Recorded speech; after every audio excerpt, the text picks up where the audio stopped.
ಅಲ್ಲಲ್ಲ ಪಿಡಿಗೆ ಅಲ್ಲೇ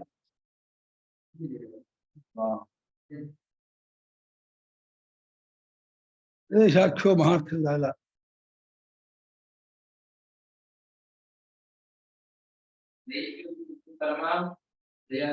ನಿಷ್ಕ್ರಮದಿದ್ಯಂ ಪರಮಾಂದಯಾಲು ವ್ಯಾಖ್ಯ ಪರಾಪಾರ್ಥ ಹಿತಾಯೋಷು ಸಂವಾಸುದೇವ ಮದಿನೇಶ್ವರತೆ ಅದಲ್ಲ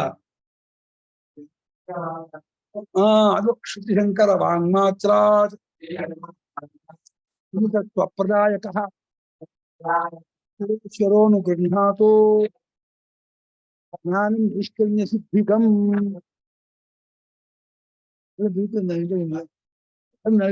ವಾಂಗ್ಮತಲ್ಲಪ್ಪ ಹೌದಾ ಶ್ರುತಿಶಂಕರ ವಾಂಗ್ಮಾತ್ರೇಶ್ವರೋನು ಗೃಹಾತು ಜ್ಞಾನಂ ನೈಷ್ಕರ್ಮ್ಯ ಸಿದ್ಧಿಕಂ ಹರಿಹಿ ಭಗವೋ ಬ್ರಹ್ಮ. 7ನೇ ಶ್ಲೋಕ ಪೀಳಿಗೆ ಆಗ್ಬೇಕು. ಅಲ್ಲಿ ಒಂದು ಶ್ಲೋಕ ಬಂದಿತ್ತು ಹಿಂದೆ, ಪ್ರತ್ಯಕ್ ಧರ್ಮೈಕ ನಿಷ್ಠಸ್ಯ ಅಂತ. ಯಾವುದು ಪ್ರತ್ಯಕ್ ಧರ್ಮೈಕ ನಿಷ್ಠ? ಈ ಆತ್ಮಜ್ಞಾನ. ಈ ಯಾವುದನ್ನು ಇಟ್ಕೊಂಡು ಜಗತ್ತೆಲ್ಲ ಸಿದ್ಧವಾಗುತ್ತೋ, ಯಾವ್ದು ಇಲ್ಲದೆ ಹೋದ್ರೆ ಜಗತ್ ಇದೆ ಅಂತ ಅನ್ನಿಸ್ಕೊಳ್ಳಲ್ವೋ ಅಂತ ಒಳಗಿರುವಂತಹ ಧರ್ಮ. ಧರ್ಮ ಅಂದ್ರೆ ಬ್ರಹ್ಮವನ್ನು ಧರ್ಮ ಅಂತಾರೆ. ಸಹಿ ಧರ್ಮಸ್ಸು ಪರ್ಯಾಪ್ತ. ಧರ್ಮ ಅಂದ್ರೆ ಜ್ಞಾನಕ್ಕೆ ಧರ್ಮ ಅನಿಸಿದ್ರು, ಜ್ಞಾನ ಸ್ವರೂಪಕ್ಕೆ. ಅಂಥ ಪ್ರತ್ಯಕ್ ಧರ್ಮ ಒಂದರಲ್ಲಿಯೇ ಒಳಗಿರ್ತಕ್ಕಂತಹ ಆತ್ಮಸ್ವರೂಪದಲ್ಲಿಯೇ ನೆಲೆ ನಿಂತಹ ಒಂದು ಜ್ಞಾನದ ಯಾಥಾತ್ಮ್ಯವನ್ನು ಹೇಳ್ತೀನಿ ಅಂತ. ಪ್ರತ್ಯಕ್ತಾಸು ಧರ್ಮಶ್ಚ ಪ್ರತ್ಯಕ್ ಧರ್ಮ. ಪ್ರತ್ಯಕ್ ಧರ್ಮ ಏವ ಏಕಃ ನಿಷ್ಠಾ ಯಸ್ಯ. ನಿಷ್ಠಸ್ಯ ಅಲ್ವಾ? ನಿಷ್ಠಾ ಯಸ್ಯ ಸಹ ನಿಷ್ಠಃ ಭಗೋ ಯಸ್ಯ ತತ್ ಜ್ಞಾನಸ್ಯ. ಒಳಗಿರುವ ಆತ್ಮಸ್ವರೂಪವೆಂಬ ಸ್ವರೂಪದಲ್ಲಿಯೇ ನೆಲೆ ನಿಲ್ಲುವಿಕೆ ಎಂಬುದು ಯಾವ ಜ್ಞಾನಕ್ಕಿದೆಯೋ ಅದು ಪ್ರತ್ಯಕ್ ಧರ್ಮಕ್ಕೆ ನಿಷ್ಠವಾದಂತಹ ಜ್ಞಾನ. ಆ ಜ್ಞಾನದ ನಿಜ ಸ್ವರೂಪವನ್ನು ಹೇಳ್ತೀನಿ ಅಂತ ಹಿಂದೆ ಹೇಳಿದ್ರು. ಈಗ ಅನರ್ಥಾನರ್ಥ ಹೇತು ಪುರುಷಾರ್ಥ ತದ್ಧೇತು ಪ್ರಕರಣಾರ್ಥ ಸಂಗ್ರಹ ಜ್ಞಾಪನಾಯ ಉಪನ್ಯಾಸ. ಅನರ್ಥ ಯಾವುದು? ಸಂಸಾರವೇ ಅನರ್ಥ. ಅನರ್ಥ ಹೇತು ಯಾವುದು? ಅವಿದ್ಯೆ, ಅಜ್ಞಾನ. ಸಂಸಾರವೇ ಅನರ್ಥ, ಆ ಅನರ್ಥಕ್ಕೆ ಹೇತು ಅಜ್ಞಾನ. ಪುರುಷಾರ್ಥ ಯಾವುದೋ? ಮೋಕ್ಷ, ಕೈವಲ್ಯ. ಅದಕ್ಕೆ ಹೇತು ಯಾವುದೋ? ಜ್ಞಾನ. ಸಂಸಾರವೆಂಬ ಅನರ್ಥ, ಅನರ್ಥ ಕಾರಣವಾದ ಅವಿದ್ಯೆ. ಪುರುಷಾರ್ಥ ಮೋಕ್ಷ ಅನ್ನುವಂಥ ಪುರುಷಾರ್ಥ, ಅದಕ್ಕೆ ಹೇತು ಕಾರಣವಾದ ಆತ್ಮಜ್ಞಾನ. ಅದೇ ಈ ಪ್ರಕರಣಕ್ಕೆ ಅರ್ಥ. ಪ್ರಕರಣ ಅಂದ್ರೆ ಈ ಗ್ರಂಥ ಅಂತ ಹೇಳಿದಲ್ಲ, ವೇದಿಕ ದೇಶ ಸಂಬದ್ಧಂ, ಶಾಸ್ತ್ರೀಕ ದೇಶ ಸಂಬದ್ಧಂ, ಶಾಸ್ತ್ರ ಕಾರ್ಯಾಂತರೇ ಸ್ಥಿತಂ ಅಂತ ಆ ಪ್ರಕರಣದ ಲಕ್ಷಣ ಹೇಳಿದೀವಿ. ಈ ಪ್ರಕರಣದ ಅರ್ಥ ಅಂದ್ರೆ ವಿಷಯ, ಅದರ ಸಂಗ್ರಹ. ಮುಂದೆ ಅದನ್ನು ವಿಸ್ತಾರ ಮಾಡ್ತೀವಿ. ಅಂದ್ರೆ ಆತ್ಮಜ್ಞಾನ ಅಂತ ಅರ್ಥ. ಪ್ರಕರಣದ ಅರ್ಥ ಆತ್ಮಜ್ಞಾನ.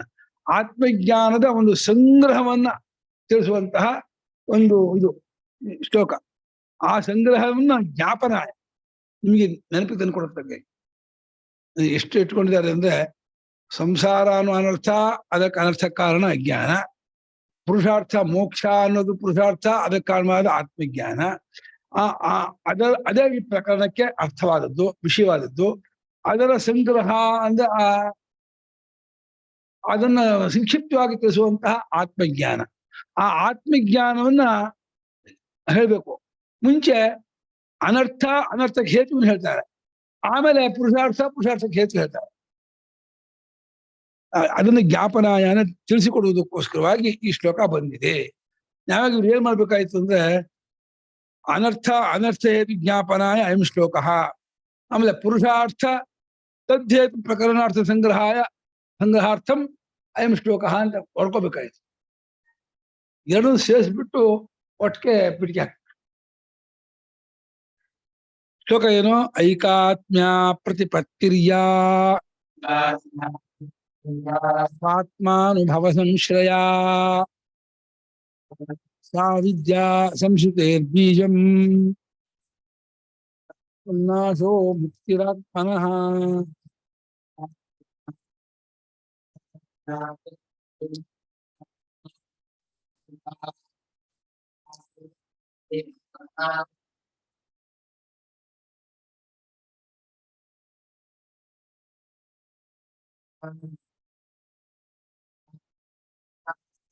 ಅವಿದ್ಯಾ ಅವಿದ್ಯಾ ಸಂಶ್ರುತೇಃ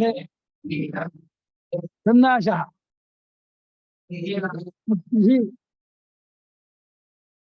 ಏಕಶ್ಚಾಸು ಆತ್ಮ ಚ ಏಕಾತ್ಮ ಏಕಾತ್ಮನೋ ಭಾವಃ ಐಕಾತ್ಮ್ಯಂ ಐಕಾತ್ಮ್ಯಸ್ಯ ಅಪ್ರತಿಪತ್ತಿಃ ಐಕಾತ್ಮ್ಯ ಅಪ್ರತಿಪತ್ತಿ ಯಾ ವರ್ತದೆ. ಆತ್ಮನೊಬ್ಬನೇ ಇರ್ತಕ್ಕನು ಎಂಬುದನ್ನು ತಿಳ್ಕೊಳ್ಳದೆ ಇರೋದು ಅರ್ಥ. ಅಂದ್ರೆ ಪರಮಾರ್ಥವಾಗಿ ಈ ವಿಶ್ವದಲ್ಲಿ ಈ ವಿಶ್ವ ಅನ್ನೋದಿಲ್ವೇ ಇಲ್ಲ. ಈ ಆತ್ಮನೊಬ್ಬನೇ ಇರ್ತಕ್ಕವನು. ಆತ್ಮಗಿಂತ ಬೇರೆ ಆತ್ಮನೂ ಅವನೇ, ಬ್ರಹ್ಮವೂ ಅದೇ, ಸತ್ಯವೂ ಅದೇ, ಪರಮಾರ್ಥವೂ ಅದೇ. ಶಬ್ದ ಬೇರೆ ಬೇರೆ ಹೊರಟು ಬ್ರಹ್ಮ ಆತ್ಮ ಸತ್ಯ ಪರಮಾರ್ಥ ಬೇರೆ ಬೇರೆ ಅನ್ಕೋಬೇಡಿ.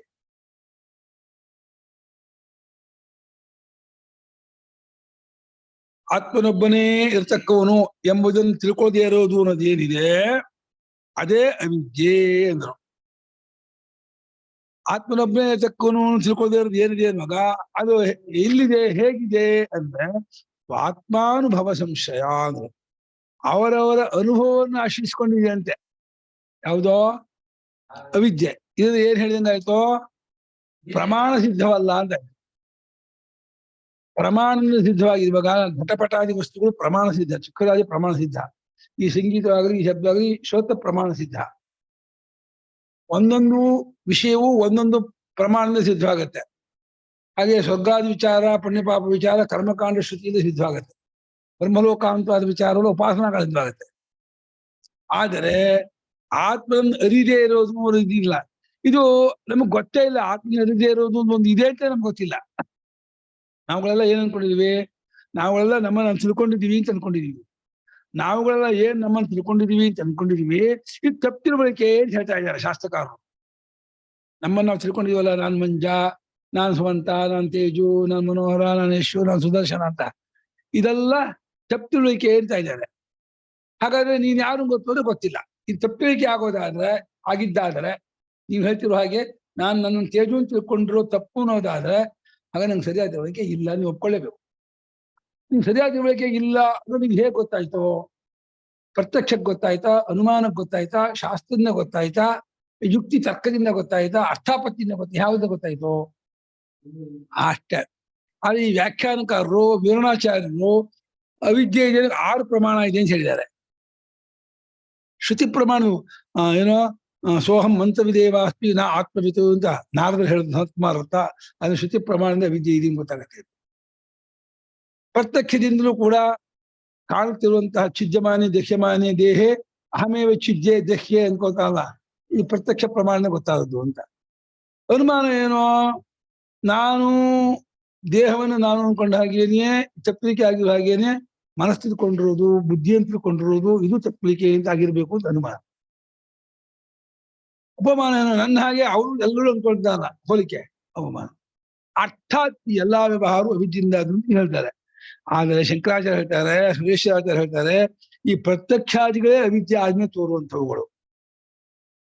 ಪ್ರತ್ಯಕ್ಷಗಳು ಹೊರಡತ್ತಲ್ಲ, ಪ್ರತ್ಯಕ್ಷಗಳು ಬದುಕೊಂಡಿರೋದೇ ಅವಿದ್ಯಾ ಅನ್ನುವಂತಹ ತಾಯಿಯ ಬಲದಿಂದ ಬದುಕೊಂಡಿದ್ದಾರೆ.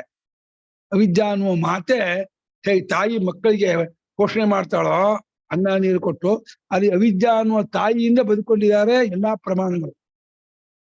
ಅವಿದ್ಯೆಗೆ ಪ್ರಮಾಣ ಇಲ್ಲ, ಅವಿದ್ಯೆಯೇ ಎಲ್ಲಕ್ಕೂ ಒಂದು. ಅವನು ಇನ್ನೊಂದು ಈ ಅವಿದ್ಯೆ ಅನ್ನೋದು ಯಾವಾಗ ಆಯ್ತು ಅನ್ನೋದಿಲ್ಲ. ಈಗ ನಾನು ಈ ನದಿಬತ್ತಲೆಯಲ್ಲಿ ಹಗ್ಗವನ್ನು ಹಾವು ತಿಳ್ಕೊಂಡೆ ನನಗೆ ಯಾವಾಗ ನನ್ನ ತಪ್ಪು ತಿಳ್ಕೊಂಡೆ ಅಂತ ಹೇಳಿದ ಕಾಲದಲ್ಲಾಗಿಲ್ಲ, ಎಲ್ಲಿ ಅನ್ನೋ ದೇಶದಲ್ಲೂ ಆಗಿಲ್ಲ. ಯಾಕೆ ಹೇಳೋ, ದೇಶ ಕಾಲವೇ ಅವಿದ್ಯೆಯಿಂದ ತೋರೋದು. ಅದಕ್ಕೆ ವಾರ್ತಕಾರರು ಏನಂತಿದ್ದಾರೆ, ಇದು ದೇಶ ಕಾಲದಲ್ಲಿ ಆಗಿಲ್ಲ, ಇದು ಪ್ರತ್ಯಕ್ಷಾದಿಗಳಿಂದ ಆಗಿಲ್ಲ, ಮತ್ತೆ ಬೇರೆ ಯಾರೋ ಉಪದೇಶ ಮಾಡಿದ್ರಿಂದಲೂ ಆಗಿಲ್ಲ ಈ ತಪ್ಪಳಿಕೆ. ಮತ್ತೆ ಹೇಗಾಗಿರೋದು, ಅವರವರ ಅನುಭವವನ್ನು ಆಶ್ರಯಿಸಿಕೊಂಡಿದೆ ಏನು ಅಲ್ಲ. ಅನುಭವವನ್ನು ಆಶ್ರಯಿಸಿಕೊಂಡಿದ್ರೆ ಈ ಆತ್ಮಸ್ವರೂಪ ಯಾವ್ದನ್ನ ಆಶ್ರಯಿಸಿಕೊಂಡಿದೆ, ಅದು ಅನುಭವನ್ನೇ ಆಶ್ರಯಿಸಿಕೊಂಡಿರೋದು. ಆತ್ಮನ ನಾನು ಒಂದು ಅನುಭವ ತಾನೆ, ಸಾಕ್ಷಿ ಸ್ವರೂಪ ಅನುಭವ ತಾನೆ. ನಾವು ಸಾಕ್ಷಿಯಾಗಿದ್ದೀನಿ ಅನ್ನೋದು ಅನುಭವನ್ನೇ ಆಶ್ರಯಿಸಿಕೊಂಡಿರೋದು ಅಂತ ಆದ್ಮೇಲೆ ಸಾಕ್ಷಿ ಸ್ವರೂಪವೂ ಅನುಭವದಿಂದಲೇ ಸಿದ್ಧವಾಗೋದು, ಅವಿದ್ಯೆಯೂ ಅನುಭವದಿಂದ ಸಿದ್ಧವಾಗೋದು ಅಂತಾದ್ರೆ ವಿರೋಧ ಆಯ್ತಲ್ಲ ಅಂತ ಹೇಳಿದ್ರೆ, ಇದು ಅವಿಚಾರದ ಸಿದ್ಧವಾದ ಅನುಭವ ಯಾವುದೋ ಅವಿದ್ಯೆ ಇದೆ ಅನ್ನೋದು. ಎಲ್ಲಿವರೆಗೆ ವಿಚಾರ ಮಾಡೋದಿಲ್ವೋ ಅಲ್ಲಿವರೆಗೆ ಸಿದ್ಧವಾಗಿರೋದು ಅಷ್ಟರಲ್ಲಿ ಅನುಭವ ಸಿದ್ಧಾಂತ ಅಂತ ಇದೆಯೇ ಹೊರತು ಆತ್ಮ ಸ್ವರೂಪದಂತೆ ಸಾಕ್ಷಿ ಸ್ವರೂಪದಂತೆ ಅನುಭವದಿಂದ ಸಿದ್ಧವಾಗಿಲ್ಲ. ಸಾಕ್ಷಿ ಸ್ವರೂಪ ಪರಮಾರ್ಥ ಸ್ವರೂಪ, ಅದುವೇ ಸ್ವಯಂ ಅನುಭವ ಸ್ವರೂಪ. ಆಗ ಅವಿದ್ಯಾ ಅನುಭವ ಸ್ವರೂಪ ಅಲ್ಲ. ಅವಿದ್ಯೆಯು ಅನುಭವೈಕ ವೇದ್ಯ ಅಂದ್ರೆ ನಮ್ಗೆ ನೇರ ಗೊತ್ತದು. ನೀವು ಕೇಳಿದ್ರೆ ಮಾಮಹಂ ನ ಜಾನಾಮಿ ಪ್ರತಿಭೆ ಹೇಳ್ತಾರೆ, ನಾನು ಗೊತ್ತಿಲ್ಲ ಸ್ವಾಮಿ. ಅಲ್ಲಯ್ಯ ನೀನ್ ಗೊತ್ತಿಲ್ಲ, ನಿಮ್ಗೆ ಹೆಂಗ್ ಗೊತ್ತು ಅಂತ ಹೇಳಿದ್ರೆ ಏನ್ ಹೇಳ್ತಾನೆ, ನನಗೆ ನಾನು ಗೊತ್ತಿಲ್ಲ ಅಂತ ಒಬ್ಬನು ಹೇಳ್ದ ಅಂದ್ರೆ ಅದ್ ಹೆಂಗ್ ಹೇಳ್ತಿದ್ಯಾ, ನನಗೆ ನಾನು ಗೊತ್ತಿಲ್ಲ ಅಂತ ಹೆಂಗ್ ಹೇಳ್ತಿದ್ಯಾ ಅಂದ್ರೆ ಪ್ರತ್ಯಕ್ಷದಿಂದ ಕಂಡ್ಕೊಂಡು ಹೇಳಿದ್ಯೋ, ಶ್ರುತಿಯಿಂದ ಕಂಡ್ಕೊಂಡು ಹೇಳಿದ್ಯೋ, ಆಪ್ತವಾಕ್ಯದಿಂದ ಕಂಡ್ಕೊಂಡು ಹೇಳಿದ್ಯೋ, ದೃಷ್ಟಾಂತ ಯುಕ್ತಿಯಿಂದ ಕಂಡ್ಕೊಂಡು ಹೇಳಿದ್ಯೋ ಅಂತ ಏನ್ ಹೇಳ್ತಾನೆ, ಅಯ್ಯೋ ಹಂಗಲ್ಲ, ಇದಕ್ಕೆ ಯಾರು ಆಪ್ತವಾಕ್ಯವೂ ಅಲ್ಲ, ಪ್ರತ್ಯಕ್ಷವೂ ಅಲ್ಲ, ಶ್ರುತಿ ಯಾವುದೂ ಅಲ್ಲ, ನನಗೆ ಗೊತ್ತಾಗ್ತಿದೆ, ನೀವು ಇಷ್ಟವರೆಗೆ ಹೇಳ್ದಲ್ಲ ನನ್ನ ಸ್ವರೂಪ ಅಂಥದ್ದು ಅಂತ, ಆಗ ನಾನು ನನ್ನನ್ನು ತಿಳ್ಕೊಂಡಿಲ್ಲ, ಆ ಜ್ಞಾನ ನನಗಿಲ್ಲ ಅನ್ನೋದು ಅವಿಚಾರತೆ ಸಿದ್ಧವಾದ ಅನುಭವ ಅಂತ ಅರ್ಥ. ಏನಾಗುತ್ತೆ ಗೊತ್ತಾ, ನಾವು ಬ್ರಹ್ಮಸ್ವರೂಪ ಅನ್ನೋದು ಅನುಭವಾಶ್ರಿತವಾಗಿರ್ತಕ್ಕಂತಹ ವಿದ್ಯೆ, ಇದು ಅನುಭವಾಶ್ರಿತವಾದಂತಹ ವಿಚಾರ, ಅದು ಅನುಭವನ ಆಶ್ರಯಿಸಿಕೊಂಡ ವಿಚಾರ. ನಾನು ಅವಿದ್ಯಾವಂತ ಅನ್ನೋದು ಅನುಭವಾಶ್ರಿತ ವಿಚಾರ. ಅಂದ್ರೆ ಎರಡು ಅನುಭವ ಆಗ್ಬಿಟ್ರೆ ಹೇಗೆ ಇದಾಗುತ್ತೆ, ಅದು ಪರಮಾರ್ಥ ಅನುಭವ, ಇದು ಅವಿಚಾರದ ಸಿದ್ಧ ಅನುಭವ. ಇದು ವಿಚಾರ ಮಾಡ್ಕೊಳ್ಳೆ ಇಲ್ಲ ಆಗ್ಬಿಡುತ್ತೆ, ಅದು ವಿಚಾರ ಮಾಡಿದ ಮೇಲೆ ಇದ್ದದ್ದು ಗೊತ್ತಾಗತ್ತೆ. ಪರಮಾರ್ಥವಾಗಿ ಇದ್ದದ್ದಾದರೂ ನಮ್ಗೆ ವಿಚಾರ ಮಾಡಿ ಜ್ಞಾನ ಉಂಟಾಗುವವರೆಗೂ ಅದು ಗೊತ್ತಾಗೋದೇ ಇಲ್ಲ. ಅಂದ್ರೆ ಆ ಅನುಭವ ಬೇರೆ, ನಾನು ಸಾಕ್ಷಿ ಸ್ವರೂಪನಾಗಿದ್ದೀನಿ ಅನ್ನೋ ಅನುಭವ ಇದೆಯಲ್ಲ. ಈ ನಂಗೆ ಬುದ್ಧಿ ಗೊತ್ತಾಗ್ತಾ ಇದೆ ಅಂತ ಗೊತ್ತಾಗುತ್ತಲ್ಲಪ್ಪ, ಅದು ಯಾವ್ದನ್ನ ಗೊತ್ತಾಗ್ತದೆ ನಿನಗೆ, ಅನುಭವದಿಂದ ಹೇಳ್ಬೇಕು. ನನ್ ಬುದ್ಧಿಗೆ ಅರ್ಥ ಆಗ್ತಿಲ್ಲ ಅನ್ನೋದು ಅರ್ಥ ಆಗ್ತಿದೆ, ಅಂದ್ರೆ ಬುದ್ಧಿಗೆ ಅರ್ಥ ಆಯ್ತು ಅನ್ನೋದು ಅರ್ಥ ಆಗ್ತಿದೆ ಅನ್ನೋದು ಹೇಗೆ ಗೊತ್ತಾಗ್ತಿದೆ ಅಂತ ಕೇಳಿದ್ರೆ ಏನ್ ಹೇಳ್ತೀರಾ ನೀವು, ಅನುಭವದಿಂದ ಗೊತ್ತಾಗ್ತಿದೆ. ಹೌದು ಕಣ್ರಿ, ನನ್ನ ಅನುಭವ ಅದು, ನನ್ ಬುದ್ಧಿ ಗೊತ್ತಾಗ್ತಿಲ್ಲ ಅನ್ನೋದು ಗೊತ್ತಾಗ್ತಿದೆ, ಬುದ್ಧಿ ಗೊತ್ತಾಯ್ತು ಅನ್ನೋದು ಗೊತ್ತಾಗ್ತಿದೆ, ನನ್ನ ಅನುಭವ ಅಂತಿಲ್ಲ.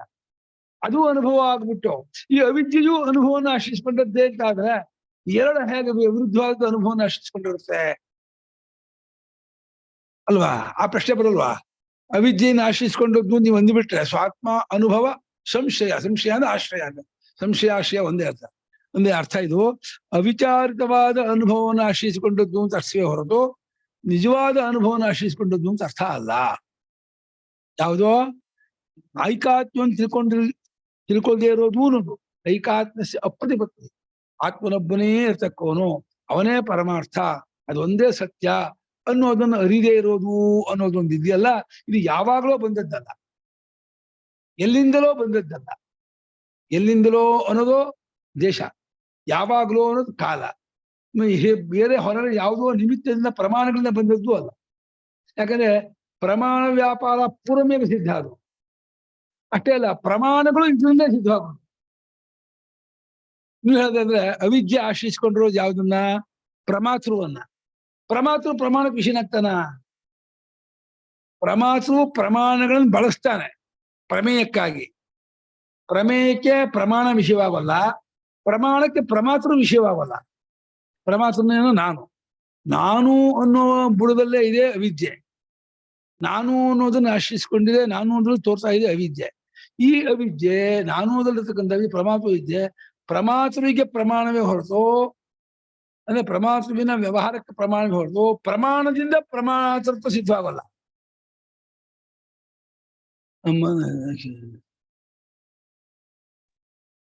ಹೇಳಿಮ್ಮ. ಇಲ್ಲಿ ಇವ್ರು ಕೇಳಿಸ್ತಾ ಇಲ್ಲ, ಮತ್ತೆ ಇದಾಯ್ತು. ಹೇಳಿ. ಇವ್ರು ಇಲ್ಲಿ ಅರ್ಥ ಬರ್ದಿದಾರಲ್ಲ ಗುರುಗಳೇ, ಅದು ಬೇರೆ ತರ ಬರುತ್ತಲ್ಲ. ತನ್ನ ಆತ್ಮನೆಂಬ ಅನುಭವವನ್ನು ಆಶ್ರಯಿಸಿಕೊಂಡಿರುವ ಏಕಾತ್ಮತ್ವದ ಅಜ್ಞಾನವೆಂಬುದು ಅಂತಿದೆ. ಅಲ್ಲ, ತನ್ನ ಆತ್ಮನೆಂಬ ಅನುಭವನ ಆಶ್ರಯಿಸಿಕೊಂಡಿರುವ ಅಂದ್ರೆ ತನ್ನ ಸ್ವರೂಪ. ಅಂದ್ರೆ ಪ್ರತಿಯೊಬ್ಬರೂ ತಮ್ಮ ತಮ್ಮ ಅನುಭವದಿಂದಲೇ ಅವಿದ್ಯೆ ಇದೆ ಅಂತ ಒಪ್ಕೊಂಡಿದ್ದಾರೆ ಅಂತ ಅಷ್ಟೇ ಅರ್ಥ ಅದಕ್ಕೆ.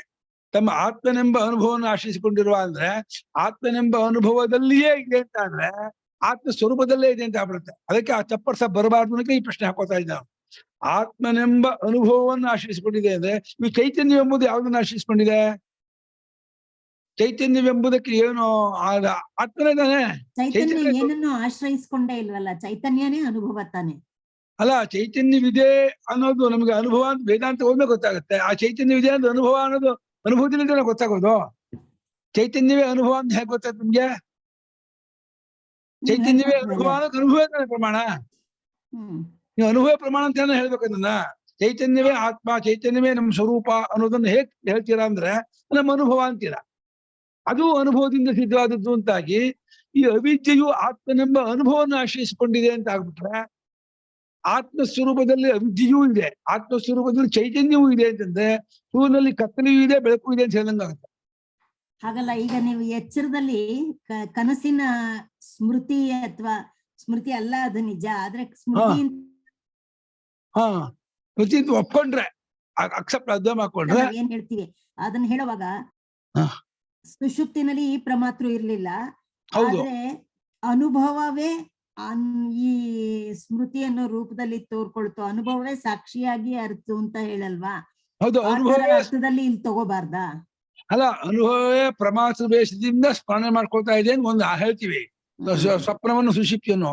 ಆದ್ರೆ ಅನುಭವವನ್ನು ಆಶ್ರಯಿಸಿಕೊಂಡಿದೆ ಅಂದ್ರೆ ಅನುಭವದಲ್ಲಿ ಗೊತ್ತಾಗತ್ತೆ ಅಂತ ಅಷ್ಟೇ ಅರ್ಥ. ನಾನು ಅಜ್ಞಾನ ಅನ್ಬೋದು ನಮ್ಮ ಅನುಭವದಲ್ಲಿ ನಮ್ಗೆ ಗೊತ್ತಾಗ್ತಿದೆ.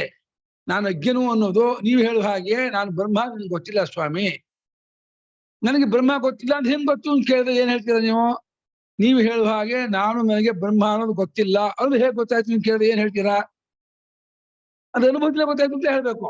ಅಂದ್ರೆ ನೀವು ಇಲ್ಲಿ ಬಂದು ಹೋಗೋ ಅನುಭವನ ಇಟ್ಕೋಬೇಕು ಅಂತ ಹೇಳ್ತಾ. ಹೌದು ಹೌದು, ಯಾಕೆಂದ್ರೆ ಅನುಭವ ಅನ್ನೋ ಶಬ್ದಕ್ಕೆ ಅರ್ಥವನ್ನ ಇದು ಗೊತ್ತಾಗ್ತಾ ಇದೆ ಅನ್ನೋದು ಒಂದು ಅನುಭವವೇ, ಗೊತ್ತಾಗ್ತಿದೆ ಅನ್ನೋದು ಗೊತ್ತು ಮಾಡ್ಕೊಳ್ಳೋ ಸ್ವರೂಪವೂ ಅನುಭವವೇ. ಅವಿದ್ಯೆ ಗೊತ್ತಾಗತ್ತೆ ಅಂತಂದ್ರೆ ಅವಿದ್ಯೆ ಪ್ರತ್ಯಕ್ಷ ಗೊತ್ತಾಗಲ್ಲ, ಪ್ರಮಾಣ ಗೊತ್ತಾಗಲ್ಲ, ಇನ್ನು ಪ್ರಮಾತೃಗೂ ಗೊತ್ತಾಗಲ್ಲ. ಈಗ ಪ್ರಮಾತೃತ್ವ ವಿದ್ಯಾ ಕಲ್ಪಿತವೇ. ಪ್ರಮಾತೃ ನಾನು ಅನ್ನೋ ಒಂದು ಏನ್ ಕಾನ್ಸೆಪ್ಟ್ ಇದೆ ಅದು ಅವಿದ್ಯೆಯಿಂದಲೇ ತೋರುವಂಥದ್ದು. ಹಾಗಾಗಿ ಆ ಪ್ರಮಾತೃವಿಗೆ ಅವಿದ್ಯೆ ವಿಷಯವಾಗೋದು ಹೊಂದಲ್ಲ, ಯಾಕೆ ಪ್ರಮಾತೃತ್ವ ಬರೋದೇ ಅವಿದ್ಯೆಯಿಂದ. ಆದ್ರೆ ಪ್ರಮಾತೃವೇ ನಾನು ಅವಿದ್ಯಾವಂತನು ಅಂತ ಒಪ್ಕೊಳ್ತಾ ಇದ್ದಾನೆ. ಒಪ್ಕೊಳ್ತಾ ಇರೋನು ಯಾರೋ?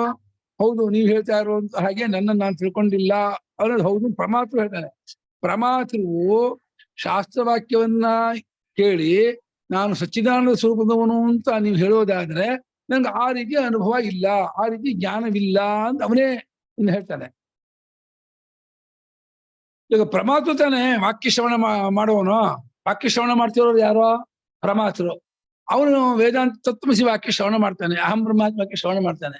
ಶ್ರವಣ ಮಾಡಿದ ಮೇಲೆ ಉತ್ತಮಾಧಿಕಾರಿ ಆಗಿದ್ರೆ ತಪ್ಪುಳಿಕೆ ಬಿಟ್ಕೊಂಡು ಜ್ಞಾನಿಯಾಗಿ ಅವಾಗ ಆ ಜ್ಞಾನವೂ ಸ್ವರೂಪಕ್ಕೆ ಸೇರಿದ್ದಲ್ಲ, ಜ್ಞಾನ ಸ್ವರೂಪಕ್ಕೆ ಸೇರಿದ್ದಲ್ಲ ಅಂತ ತಿಳ್ಕೊಳ್ತಾನೆ.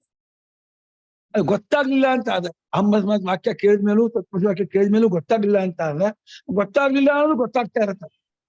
ನೀವು ಹೇಳ್ತಾ ಇರೋ ತತ್ವಮಸಿ ವಾಕ್ಯ ಅರ್ಥ ಆಗ್ತಿಲ್ಲ ಅಂತ ಅರ್ಥ ಆಗುತ್ತಲ್ಲ, ಅದು ಯಾವ್ದನ್ನು ಆಶ್ರಯಿಸ್ಕೊಂಡಿದೆ? ಗೊತ್ತಾಗ್ಲಿಲ್ಲ ಅಂದ್ರೆ ಹೇಗೆ ಗೊತ್ತಾಗ್ತಿದೆ? ಅನುಭವದಿಂದಲೇ ಗೊತ್ತಾಗ್ತಿದೆ ಅನ್ಬೇಕು ನೀವು. ಇನ್ನೇನನ್ನು ಗೊತ್ತಾಗ ಕಣ್ಣು ಗೊತ್ತಾಗ್ತಿದೆ ಅಂತ ಹೇಳಕ್ ಬರಲ್ಲ.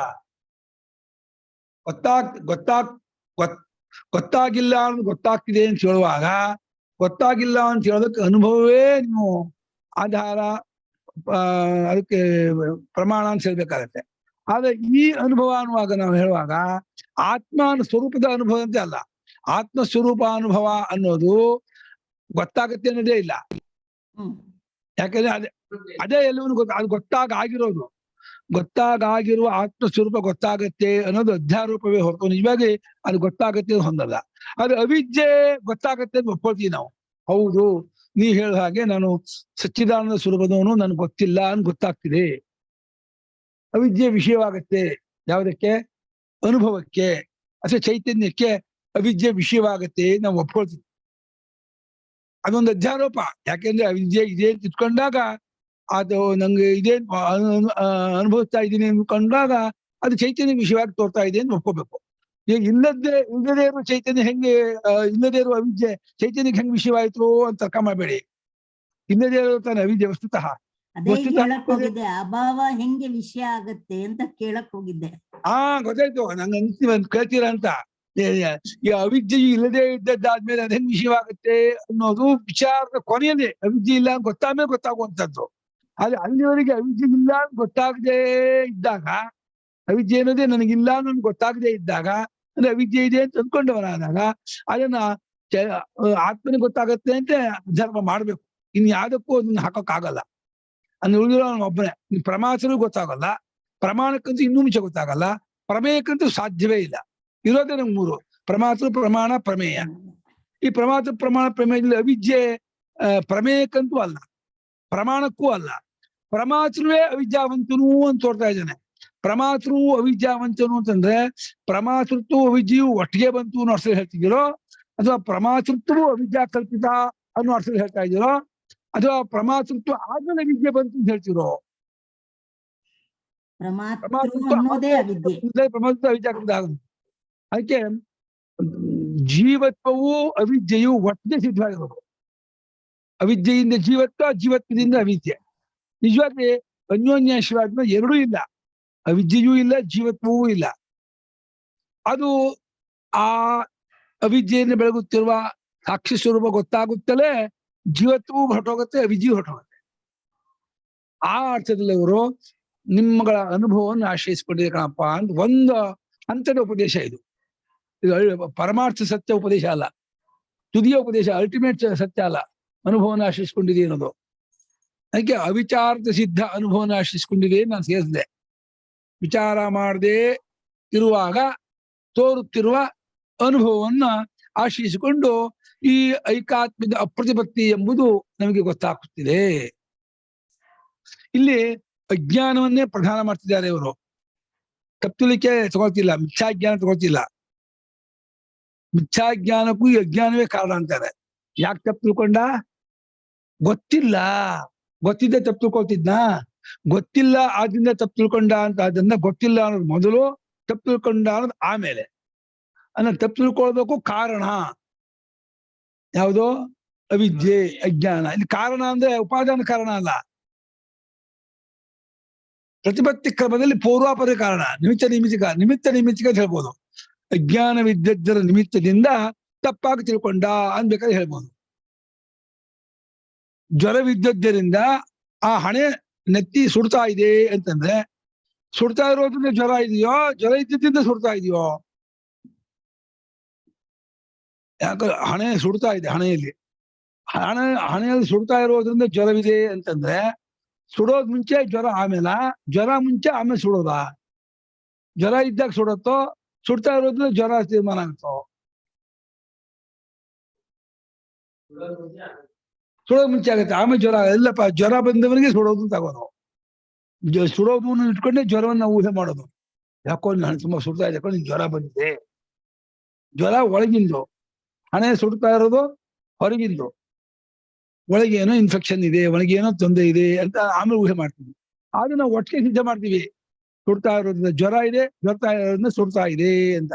ಹಾಗೆ ಅವಿದ್ಯೆ ಇರೋದ್ರಿಂದ ನಾನಾಗಿದ್ದೀನಿ, ನಾನಾಗಿರೋದ್ರಿಂದ ಇದು ಅವಿದ್ಯೆ ಆಗಿದೆ.